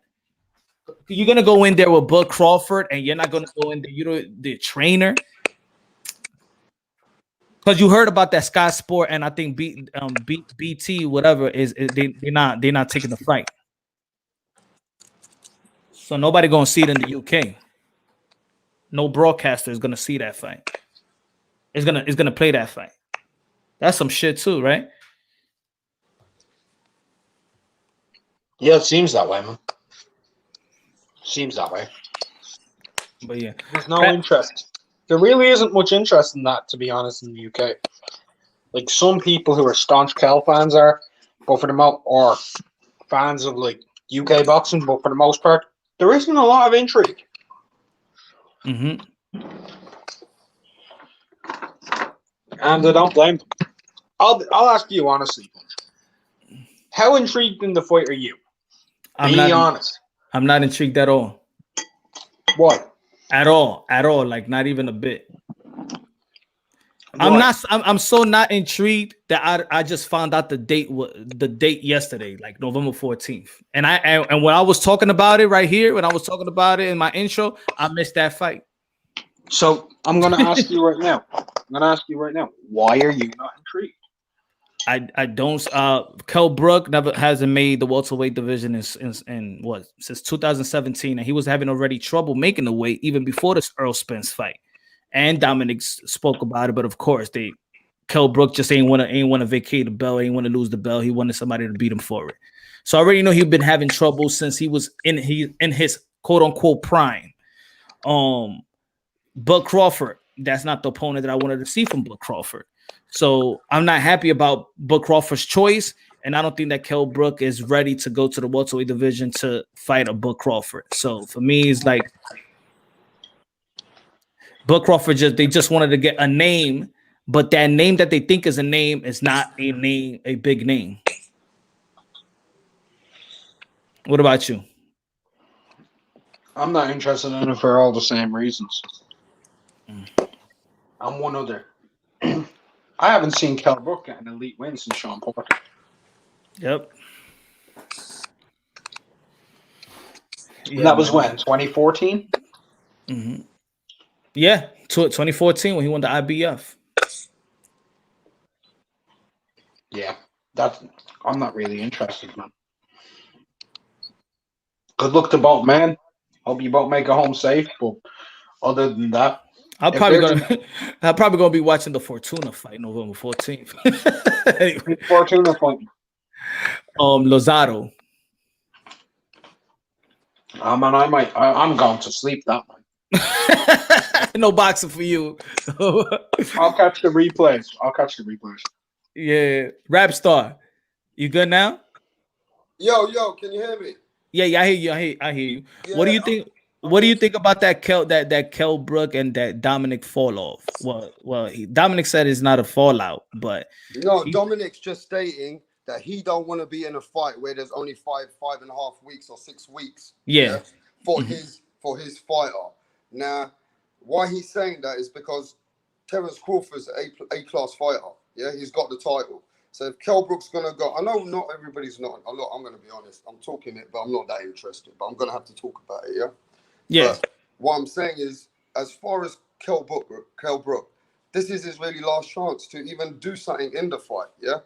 And regardless if he's not who he is anymore, and we know that his best days are done, like Mark said, but it's sad, man, because Terence Crawford don't have no one better than that on his resume.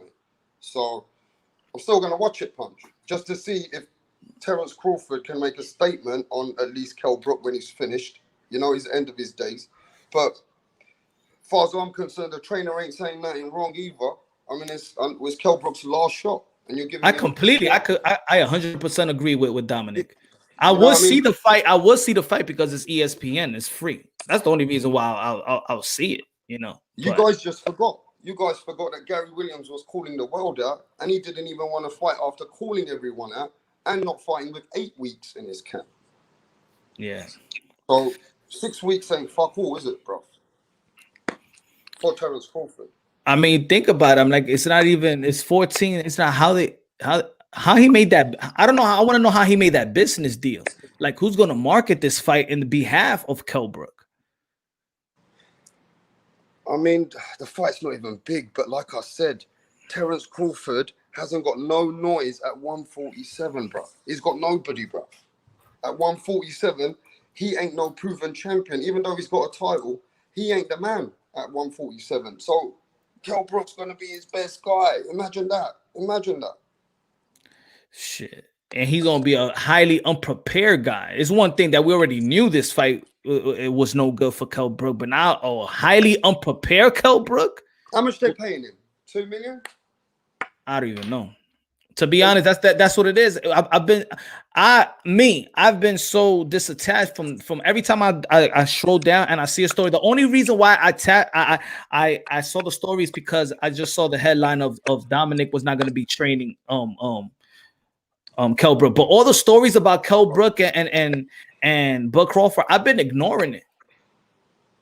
It's just the headline that says that Eddie Hearn and Dominic will not be working with Kell Brook. I mean, let me tell you another sad thing, though.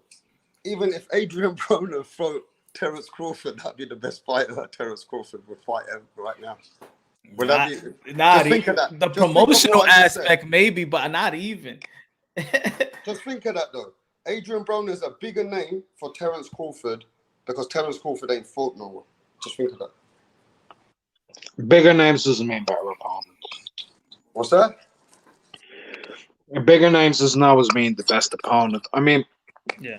To a casual fan, sure. To the hardcore fans, like Punch will tell you this, he gets more respect for beating Igis Cavaliauskas than he does for beating Kell Brook. He gets more respect for that. Yeah. Yep. Man, And especially and especially the performance that Mean Machine had. Of course, yeah.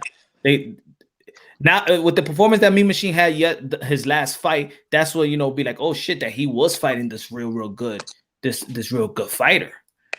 Let me ask you something, Punch. Who's Terence Crawford's best fighter on his resume right now at 147? Right now, so far. Mean Machine. No, I think it was I even think Amir Khan had a bigger resume, yeah, and a bigger resume from before to how much of a fighter he was on his resume. I'm talking. I disagree with both of y'all. I disagree. Jeff Horn? Yeah, but Amir Khan brings more to the table than Jeff Horn did.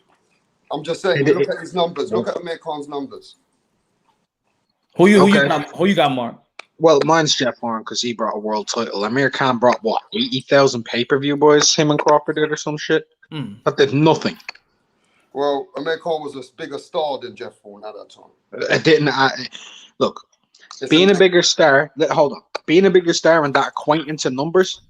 That's what matters. It didn't equate to numbers in that fight. Well, the numbers might not have come, but as in when they went in the fight, he was a bigger name at the time than Jeff Horn. I mean, like looking at all the fights right now, looking at everybody's technique and things of that nature. I would say now probably was Mean Machine, like Mean Machine versus Jeff Horn. Who you think will win? I would say Mean Machine would, but at the same point, Mean Machine, that's guesswork. That's guesswork, and the only reason it's guesswork for me is Mean Machine's best win is Zevsky. Actually, no, that's not true. His best win's David Avenesian. He's got a good win. David Avenesian, yeah. But Jeff Horn has a win over a Hall of Famer. Yeah, Manny Pacquiao. That's the only thing Jeff Horn ever did. In Australia, he got a decision against Pacquiao. Well, I don't even think he should have won. I don't know that. I don't know if anyone didn't think so because the way I've seen fans react to that fight, 50% are split against him, 50% are split for. Yeah, but like I said, if that fight won in Australia, you wouldn't have got it. That's what I mean. But they did how you say, didn't they like rejudged it and they still found Jeff Horn winning? Yeah. By independent WBO panel, yeah. Yeah. So it was an ugly fight, but man, that's a whole other subject. I'll say you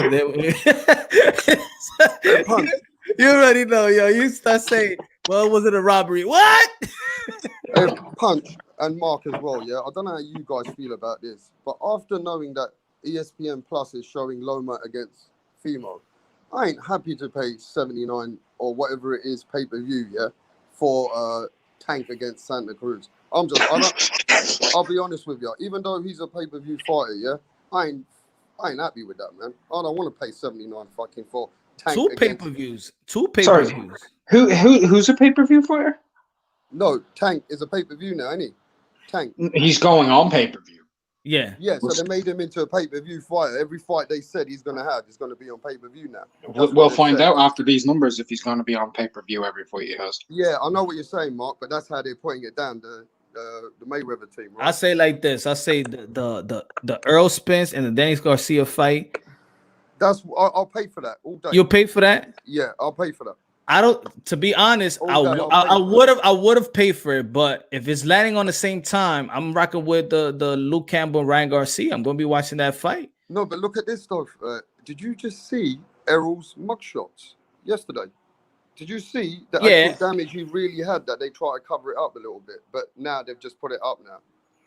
Because they probably wanted to use that for his next fight. You got it right. So yeah, I just want to see if Errol's lost a step, because if Errol's lost a step or anything, or even any confidence or any injury might still play a part in the fight. Don't take Danny Garcia lightly, bro. Shit, I want to know how much he paid his lawyers, cause shit, people ain't even talking about that case that he had. I want to know how he got off that. Yo, Punch, last week, one of my friends was like, what do you think of the Errol Spence situation and all this, all right? And I turned around and said, I'm still wondering how he got off, man. Yeah. Hell yeah.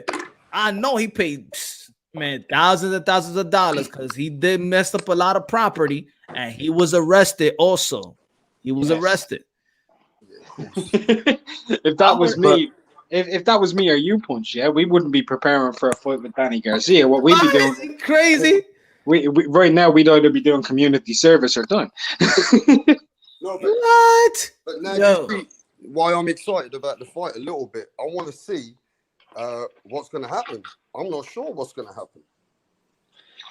Well, I'm still not gonna I don't know, man. Everybody is different. Everybody's different. Like it could be it was a tough accident. You could see his face and everything, but you know, everybody is different, you know. You see, it's different people are gonna also everybody is different, and different people are gonna respond to this fight differently the way they're marketing it. Because as you're saying, they're marketing it as we don't know what's going to happen because Spence he almost died. Oh. You know. Well, but there's no point being sarcastic, Mark. He did really almost die. No, not being sarcastic, but I'm not being sarcastic. That's the marketing. That's what they're saying. No, I get it. Yeah, I get it. That's how they are marketing it. This is literally true. Errol Spence was in a car crash. He almost died. He is back to fight Danny Garcia. Will he be the same? That is literally the slogan. Mark, let me ask you this. Do you think Danny Garcia is taking more, something from that he feels that if Errol's not the same, like he feels confident from something? Do you think so? Something from his negative situation? Nah, I've no idea. All I know is that Danny Garcia looked shot against Ivan Redkach. I think that Danny Garcia, even after the fight, remember with Earl Spence and Sean Porter, when him and Keith Thurman was talking, and he said that's it. I saw everything I needed to see that got me confidence in fighting Earl Spence. So this is before. Like, to be honest, I'm not gauging this fight on after the crash. I'm gauging this fight if there wasn't a crash, and I'll still say the same thing, even without the crash. This is a hard fight. I got Earl Spence winning by a little. Yeah. I don't think it's gonna be an easy fight. It's gonna be a tough fight, in my opinion. Yeah, but also we got to realize his camp wouldn't put him in. His camp wouldn't put Errol in unless they felt like Errol is ready. They wouldn't until he's ready to pay. Until he's ready to pay all them legal fees. Well, but I don't think it was that much. Would it be like $500,000? Unless they cashing him out, mate. How much you think they're getting for the fight? How much they getting? Few mil. I would say 3.5. Sound fair, Punch? About 2.5, 3.5 for Errol. Yeah. Well, at 2020, Mark, that's still good money right now. That's great money right now in the middle of a pandemic. Yeah. I mean, for Earl, he got 2 titles, so of course he's gonna get more money. You gotta get more money. I don't know if Danny Garcia should get more money though. I think Danny's probably getting 1.25. Errol's getting about 3.25. Yeah.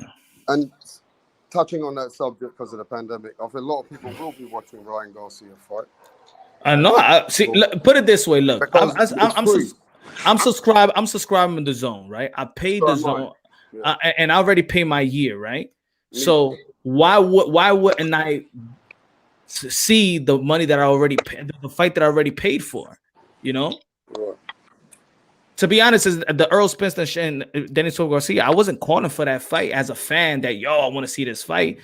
But I'm more intrigued of Ryan Garcia. I probably wanted more Ryan Garcia to fight a guy like Luke Campbell more than I wanted Earl Spence to fight Dennis Garcia. So I might catch the Ryan Garcia fight. You know, everybody's different, Punch. I mean, I'm still intrigued by the Errol fight a little bit, you know. No, but I'm just saying I was more intrigued by Ryan Garcia stepping up and fighting. For me, he's taking a good step up now. Ryan Garcia is coming into the platform now to say, he's fighting a good fighter. Yeah. I mean, for me, I think Errol Spence to some extent has kind of reached his ceiling in terms of stardom and level he's going to fight at. Ryan Garcia is just coming through. He's in a massive step up in competition here against Luke Campbell. If he can go in there and be dominant against Luke Campbell, you're looking at like a future star and a star right there and then. Like he's gonna take off. No, you're right, and so is Punch. If Ryan Garcia wins, it does 10 times more for him than if Errol beats Danny anyway. And then we already know if Danny even wins, he's not gonna get the full credit. It's still gonna be the same thing. Earl Spence wasn't the same. It was because of the crash.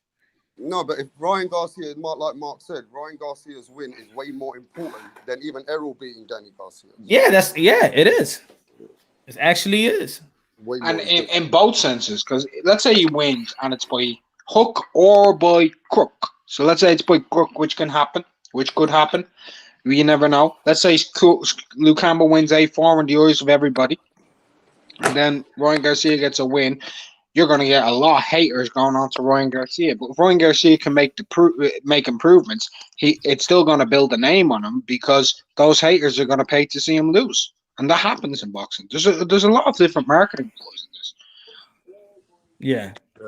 There's just a good marketing fight. And plus, Ryan Garcia's next numbers will be big if he beats Luke Campbell. Yeah. So what's the let's go about what the what ifs. Let's go if Teofimo Lopez beats Lomachenko, what's next? What do you want to see from Teofimo Lopez next? Well, he's saying that he wants to go to 140, right? And I'm not happy with that if you really want to ask me the truth. Why? Why not? You know why? A lot of people are going to say that he ducked Devin Haney, regardless, right? So what I think, he should clean up. There's no reason for him to take a back step. Go for whoever wants to come at 135. But in saying that, if Devin Haney wants to step up and go up to 140, he's still got the fight with Teofimo. Well, a lot of people are thinking that if Ryan Garcia beats Luke Campbell, Devin Haney's moving to 140. Oh, they do? A lot of people think that. I think it's a pretty bad kept secret right now. I think Punch knows what I'm talking about.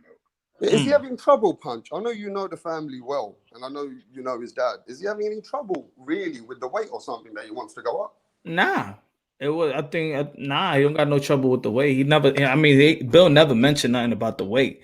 I think that the only time that I really heard Devin Haney said that he'll move to 140 to fight.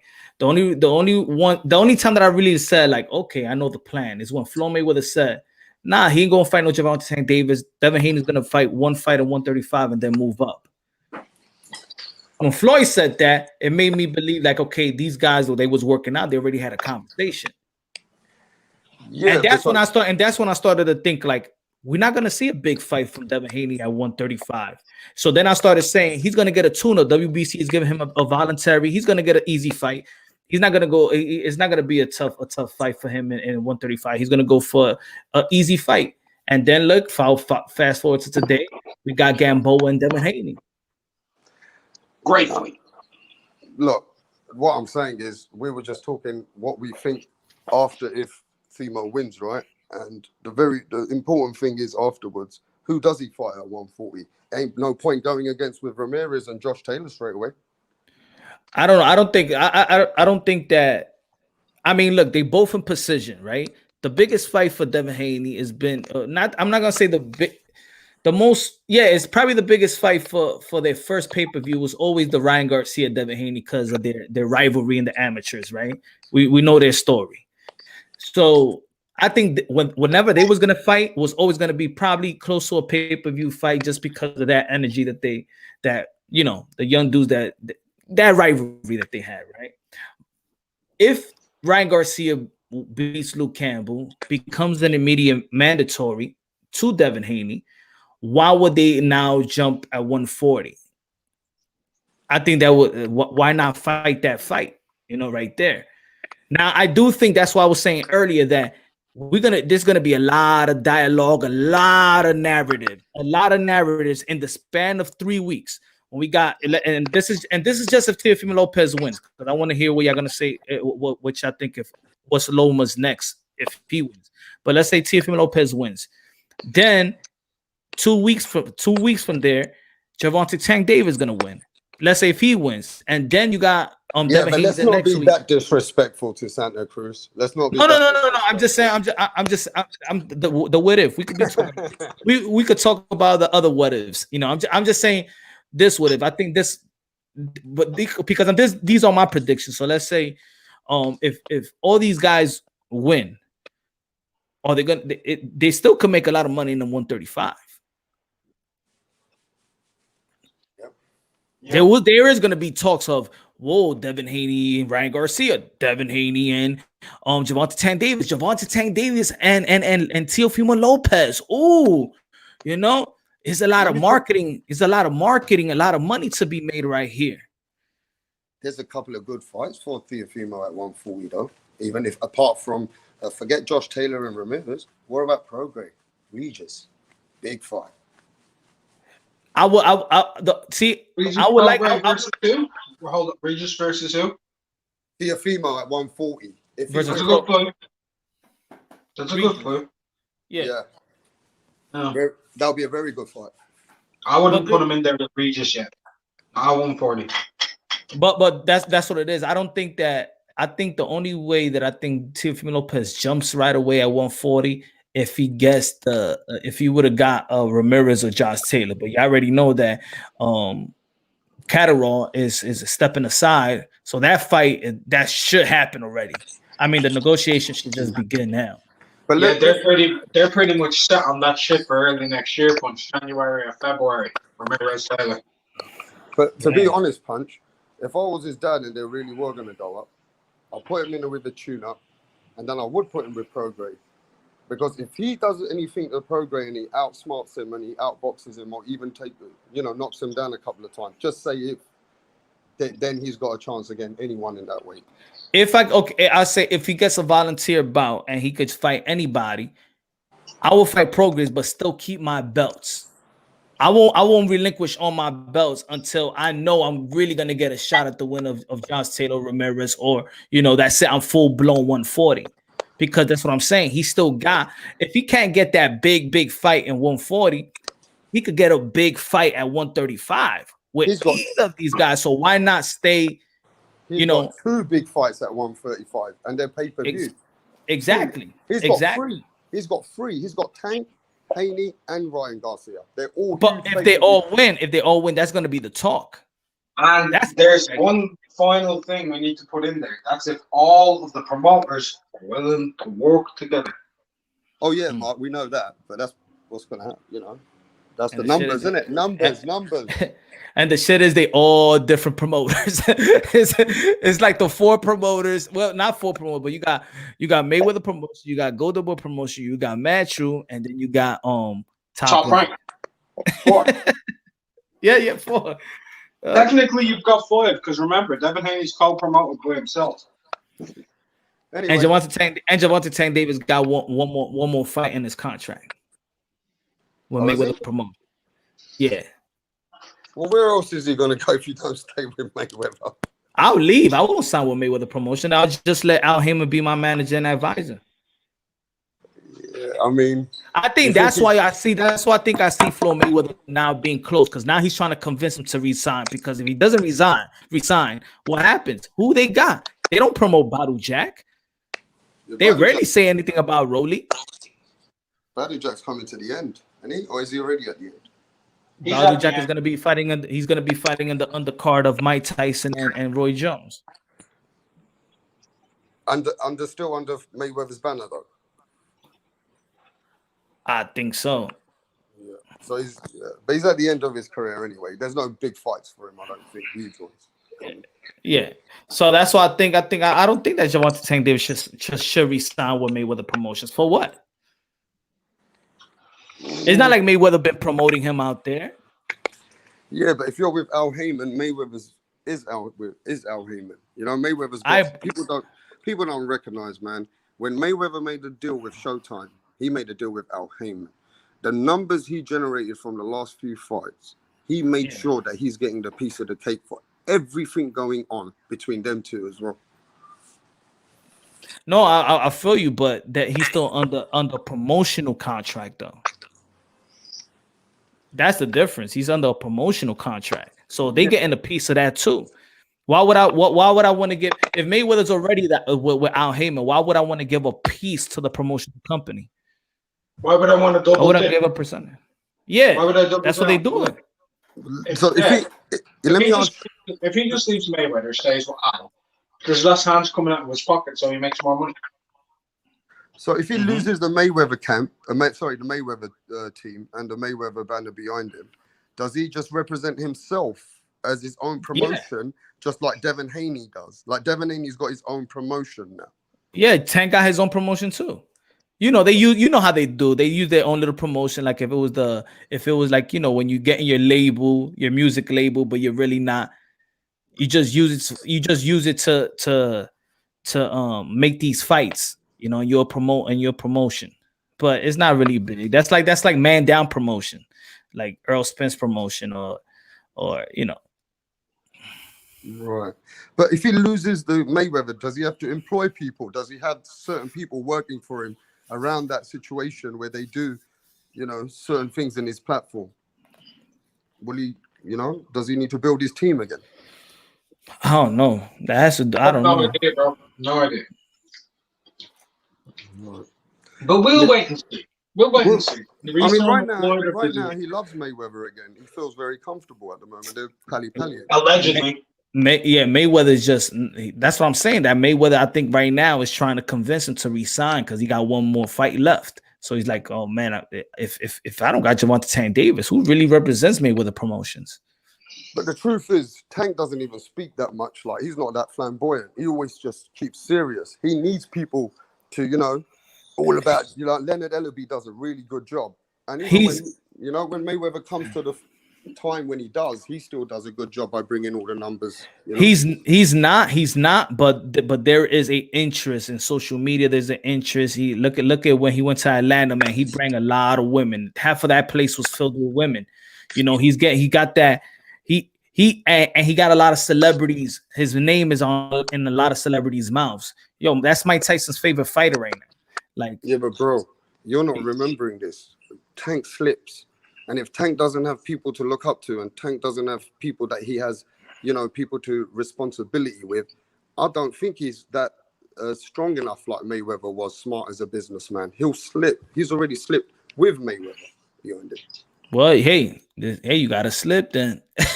He's going to slip. You know, he needs... If I was Tank, I'd seek advice from Mike Tyson. Huh? Say it again. If I was Tank, I'd seek advice from Mike Tyson. What was Tank best? You was breaking up. I couldn't hear you. If I was Tank, I'd seek advice from Mike Tyson. Oh yeah. Yeah, because Mike Tyson done all the fuck ups that anyone he lost. All the fuck ups. Mike Tyson could be he could be everybody's therapist.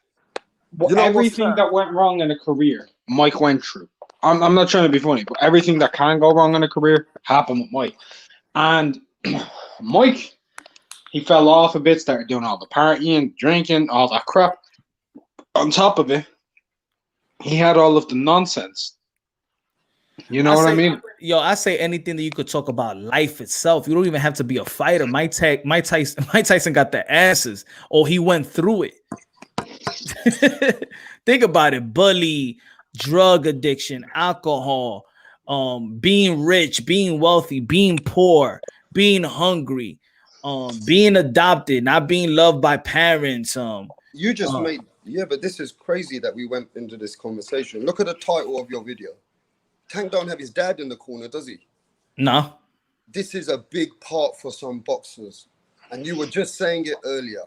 That because these other boxers have got their dads, how much difference it can make. Yep. That's why I suggested Mike.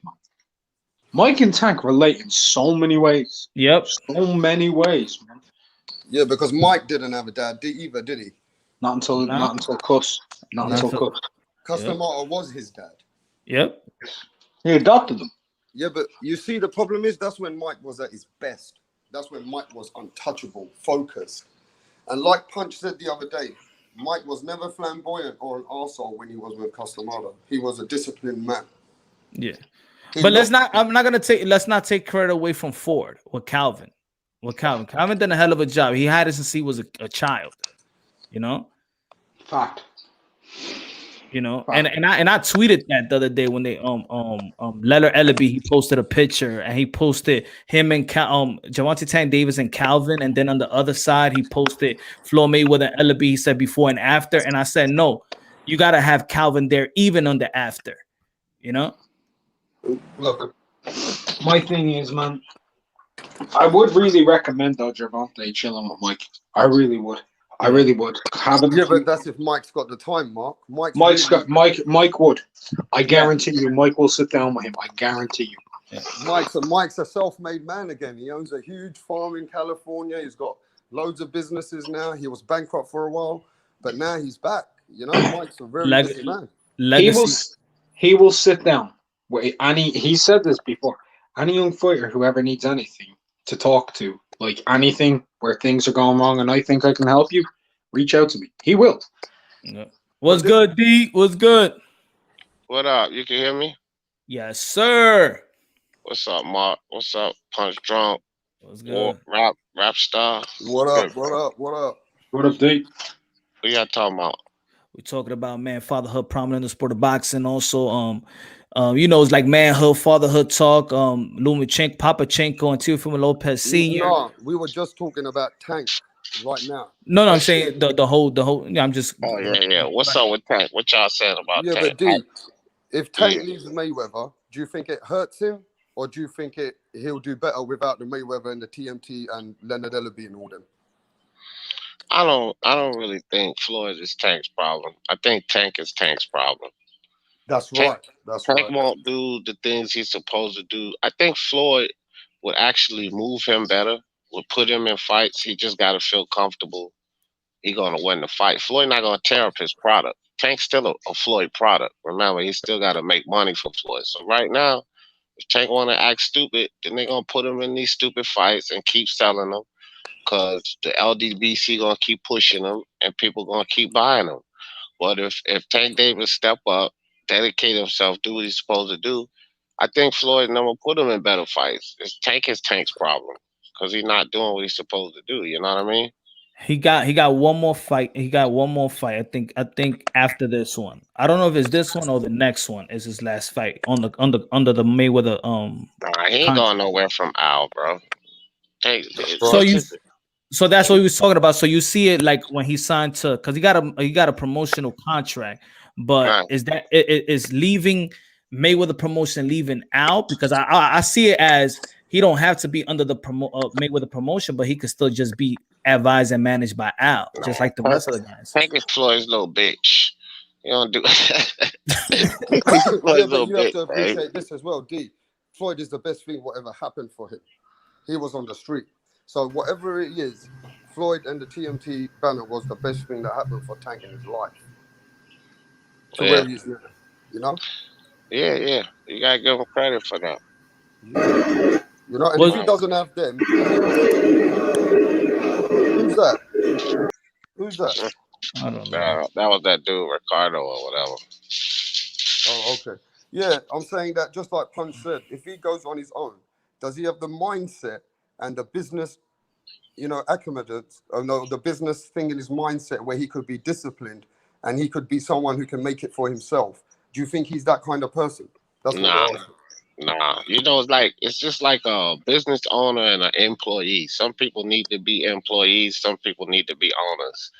Tank he can't run his own business. He needs somebody to run his business. Everybody can't run their own business, man. That's just the facts. You know what I mean? Some people need you to lead them, hold their hand, and take them to school. You know what I mean? That's what Tank needs, somebody to guide him. He'll get a bunch of yes men. That's what happened to him. Yeah, exactly. Will come in his life. Yeah, and ruin them. He'll turn into an Adrian Broner. I think without being under Floyd, you love Floyd, you gotta love him and hate him. He knows what he's doing. He's just an idiot sometimes. He's an asshole. But I honestly think Tank is Tank's problem. Floyd would definitely put him in the better fights if they felt like he could beat these people because it would make them more money, even more money. Look at what they're selling now. They're selling garbage right now, bro. Best guy he's beating is Pedraza. Now he's getting ready to beat a guy moving up in weight. And they're selling this shit. So if they could actually make more money off the kid, like I always said, I never really challenged Tank's skill set or his Yeah. potential. It was his lack of discipline is what the problem was. But you can see the potential in him. You can see that he has the skill. He's just not disciplined. Yeah. You know. That's I why he agree. won't make it without the Mayweather camp. Yeah, He I just won't agree make. with you. He won't make it without Mayweather. No, he needs someone that's going to guide him, that's going to hold his hand and walk him through it. You know what I mean? And with the amount of money he's making without actually achieving, I just can't see him going outside of that banner. You know what I mean? Because they're making him money and he's not. You know, look at Teofimo beating Homage, get ready to fight Lomachenko. And let's be honest, bro. Tank is easily going to make more money than him because of it. If Tank goes and fight Ryan Garcia, he'll make more money than Teofimo. Does he deserve it? Fuck no. He's not doing anything. But he will make more money. So he ain't going nowhere. He's going to stay right there with Floyd and Ellaby. Hopefully Tank will keep going like he's been going leading into this Leo Santa Cruz fight because people are paying attention to Tank and his old habits. They're not paying attention to Tank in these past few months and what he's been doing. Like, this kid ain't been the same dude, bro. He been in the gym. He been dedicated like hell. He gonna beat the living shit out of Leo Santa Cruz. It seems to me he's cut off Adrian Broner as well at this moment. Yeah, he ain't been doing the stinky leg with Broner and shit in the street corner. Kissing Broner on the cheek and shit at the club. All that dumb shit, getting fat, getting beat up by his hood rat girlfriend. You ain't see none of that, man. What do you think? What do you think about? I asked the question earlier, about people talk about Lomachenko's experience, but I was talking about the game plan that the both father and trainer would have to come up with, so one can neutralize the other, come with the best game plan for them to win. Lomachenko, of course, got the experience. Yet, Lomachenko's the Lopez been looking at Lomachenko and hawking Lomachenko for almost 3 years. They just their career has been dialed in on one guy.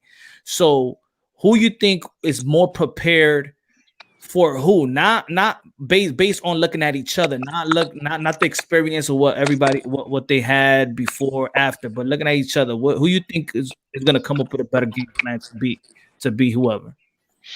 I think if you think about it like this, when we say who's gonna come up with a better game plan, shit, it's probably gonna be Senior and Teofimo.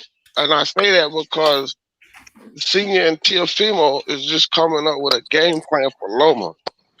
Loma just coming in there with a game plan to win. Like, you got to think about it. This dude's probably going to have plan A, B, C, and D and just throw this shit at the kid. If the kid figures this out, he'll throw plan B and C at him. He might mix up D and A. You know what I mean? He's got all of these tools, right?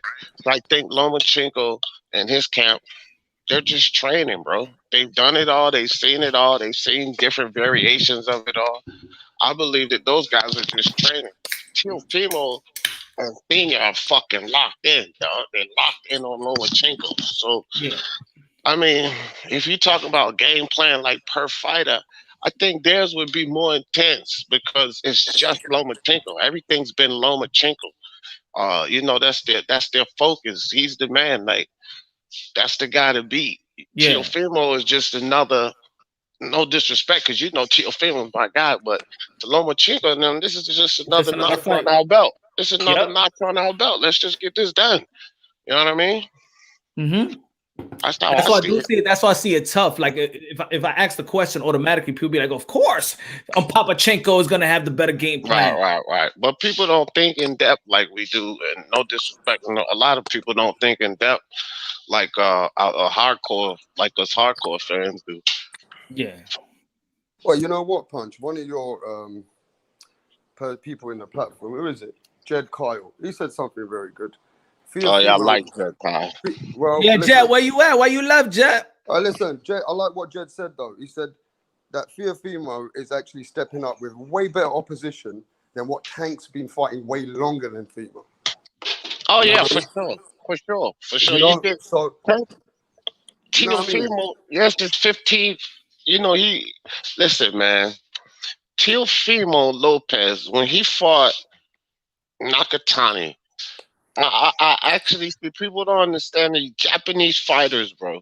Gotta respect these Japanese fighters. I think Nakatani, who on Tank's resume beats Nakatani? That's what people gotta ask themselves. And the first thing they're gonna run to is Pedraza, but that's not an easy win. Guaranteed, that's not an easy win. So that would be the competitive fight. Pedraza, right, would be the competitive fight with Nakatani. That wipes out his whole fucking resume. Basically, if you think about it, that wipes out Tank's whole fucking resume. Because he's not fought anyone. You look at anybody else on Tank's resume, and they're way too small for Teofimo, first and foremost. But there were no competition for Tank Davis. Anybody outside of Pedraza was no competition for Tank Davis. So he's not been trying them. He's not been trying himself. He's not been fighting the better guys.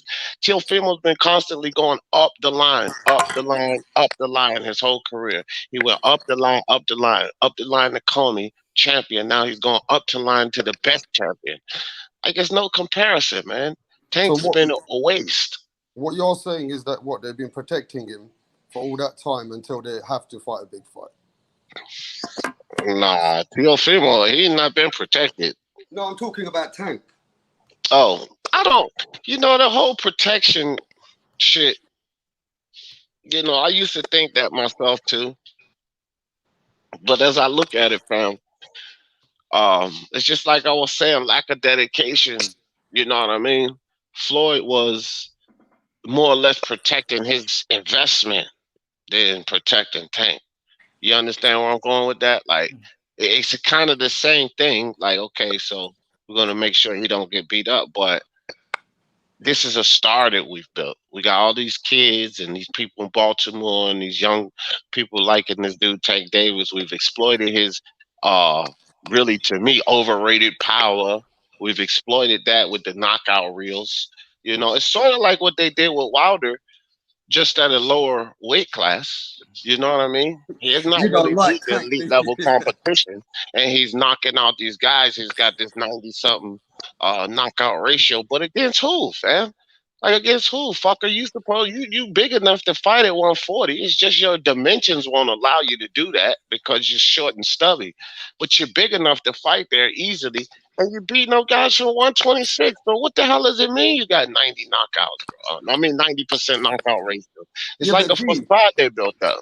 Yeah, but D, you don't like Tank, do you? I don't know what it is. The way you I used to like you don't appreciate. It seems like you don't appreciate some of his skill sets because we still haven't seen what he can do.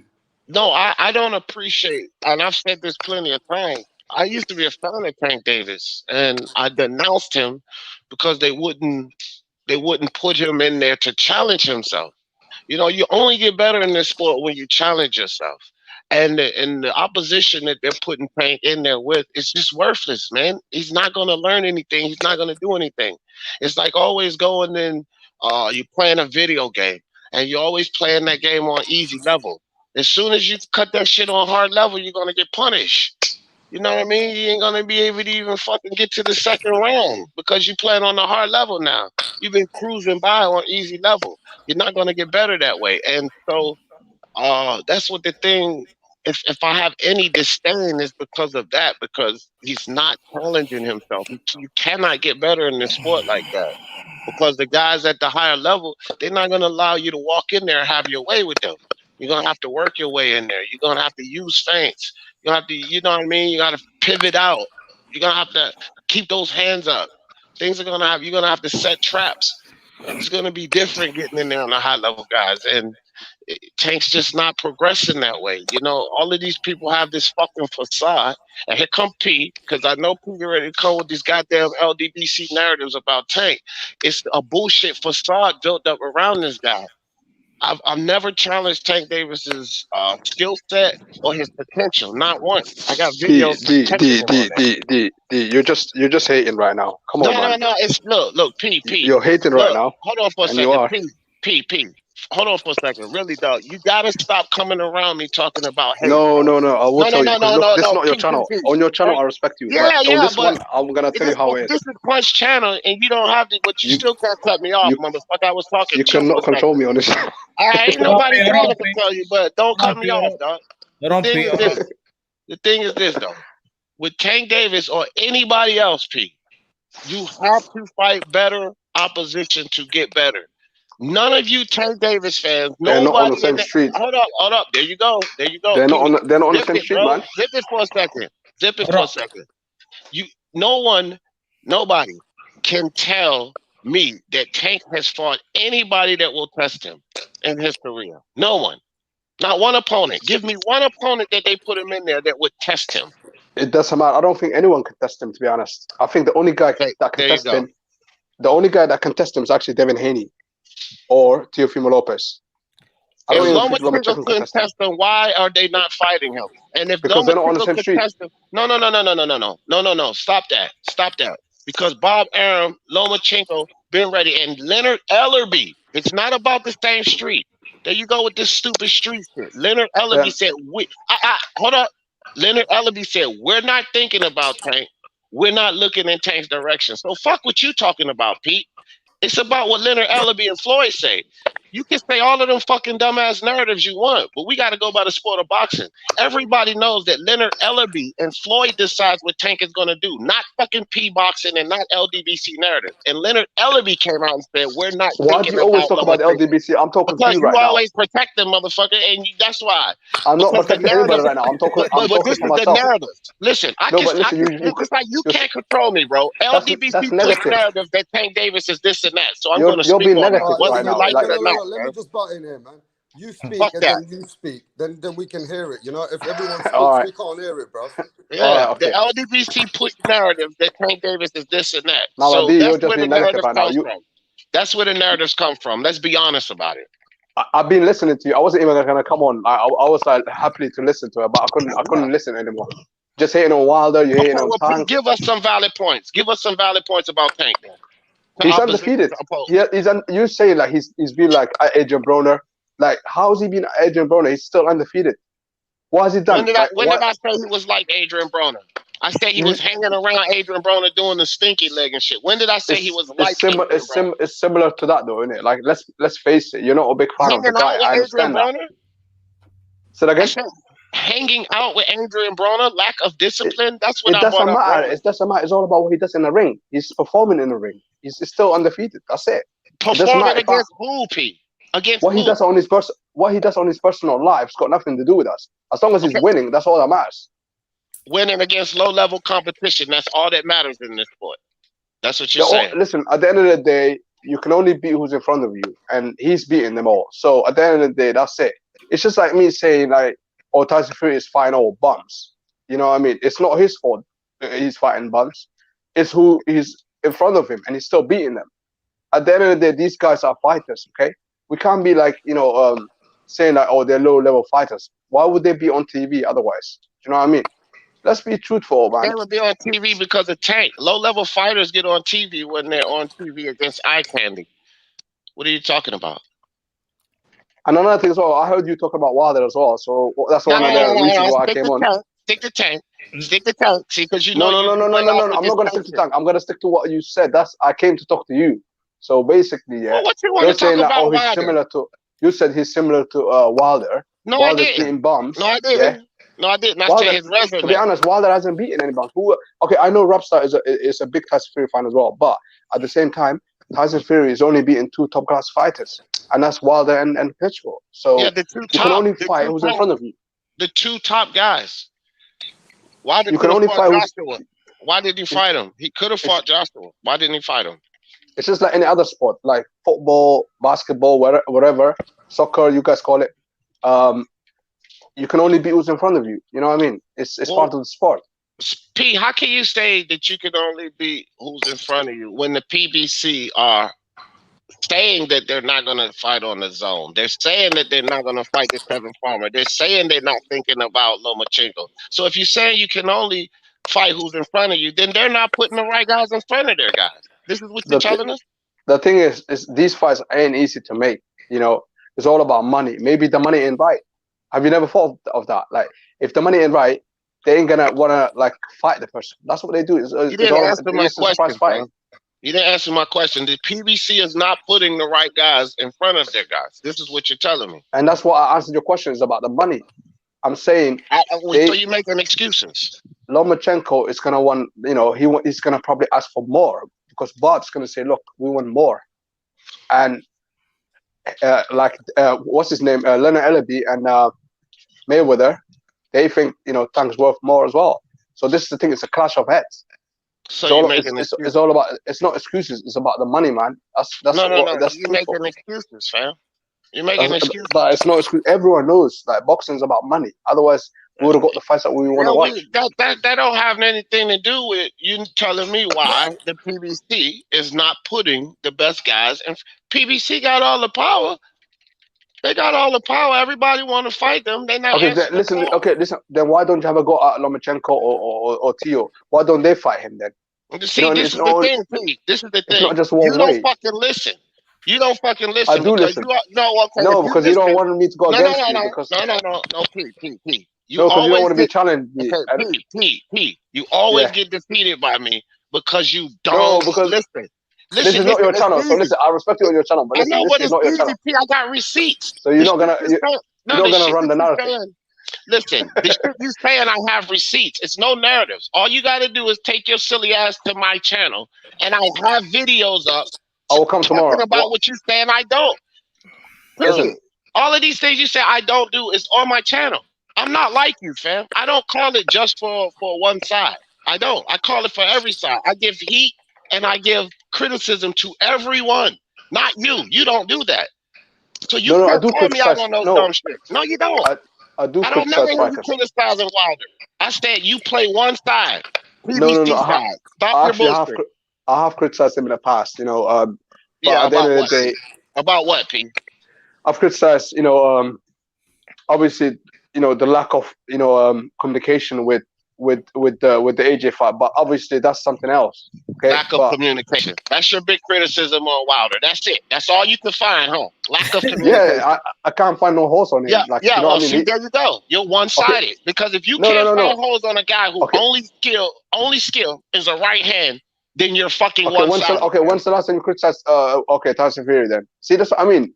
See, look, I got you, Pete. I got you. I have a video right now, you fucking idiot.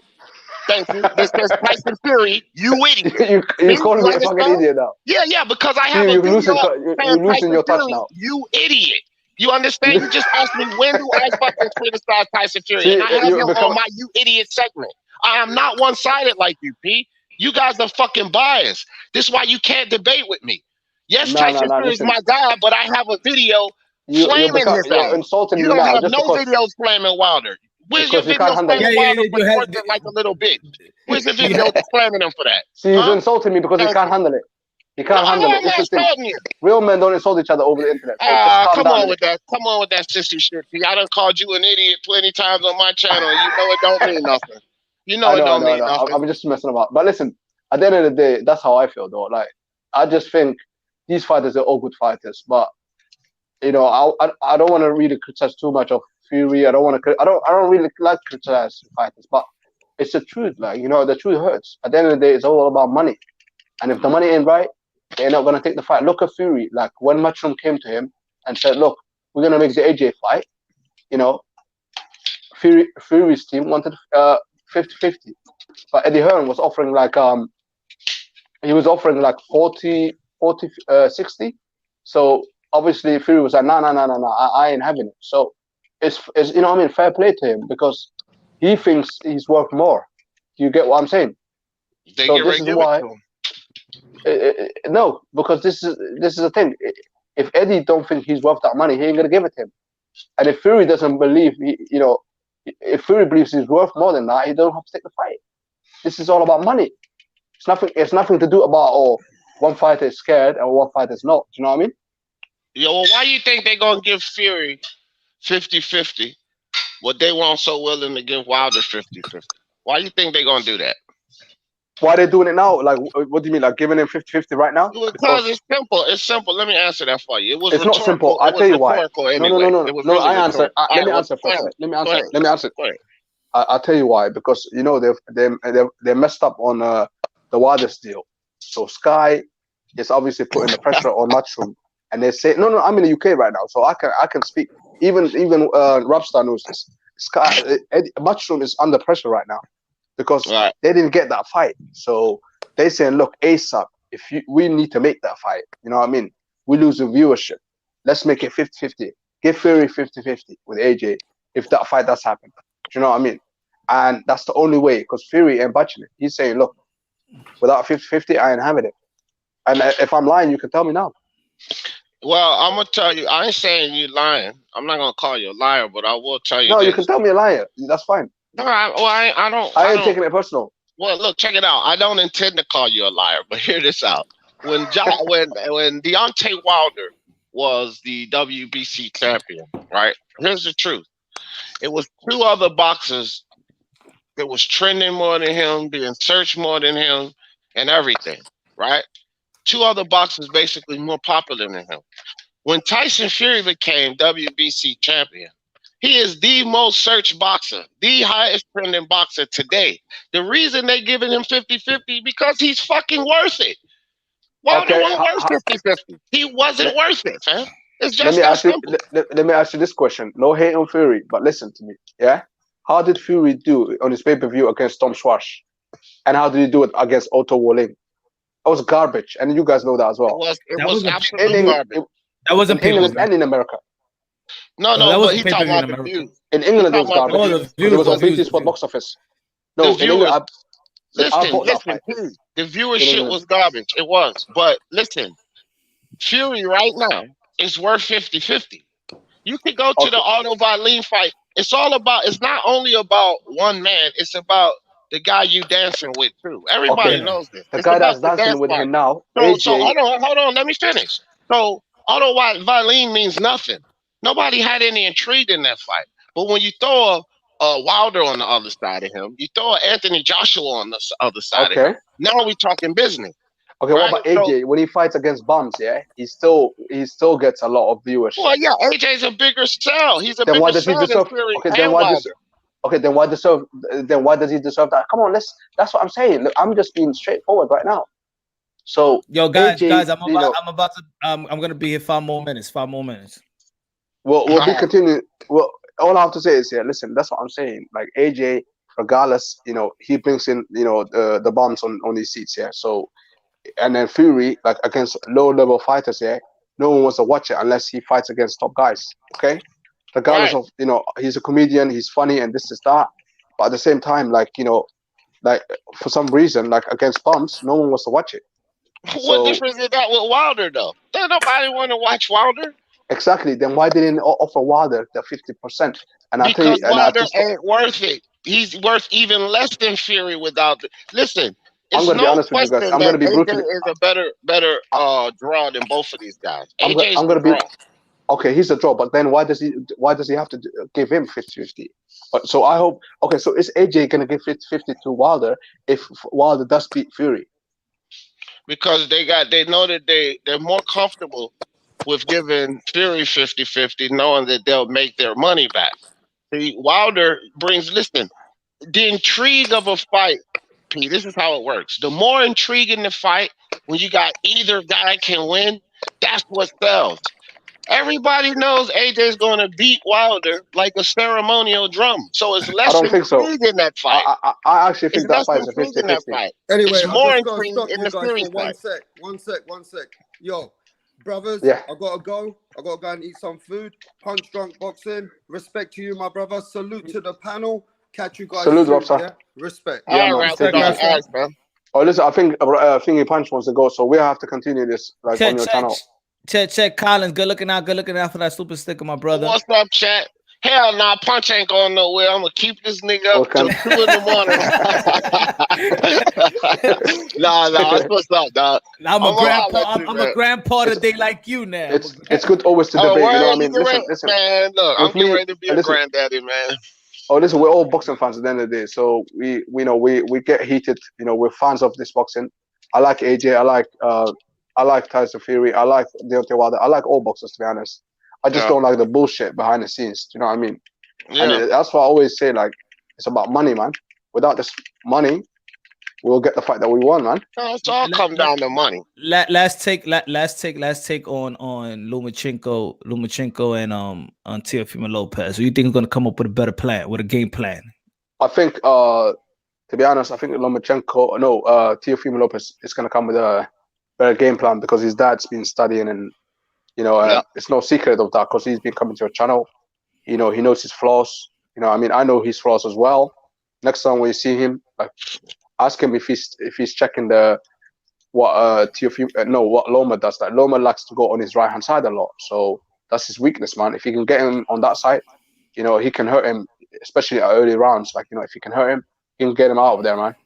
But don't take ages with him. Otherwise, the longer Lomachenko's in there, his confidence is gonna grow, and he might beat Teofimo Lopez. But I got Teofimo Lopez winning this fight by KO, like 5 rounds.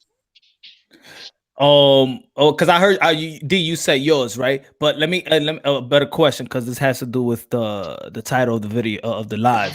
What would you as fathers, we all fathers here, what would you tell another man that's struggling, whether he's having baby mama issues, court issues, child support, is struggling in his fatherhood being attacked?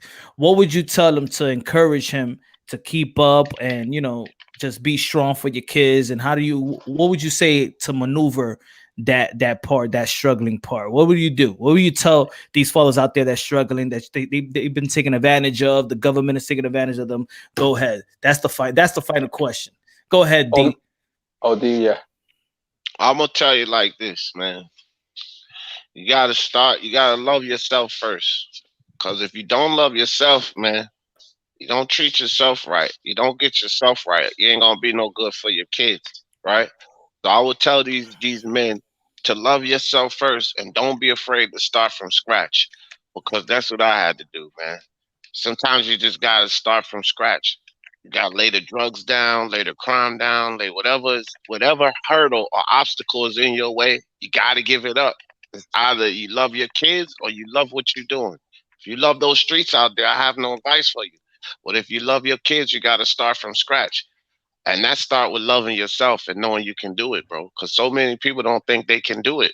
They don't think they can get through it, right? That's why they lean on the game or they lean on the crime or the robberies. So love yourself, and then you can love your kids, fam.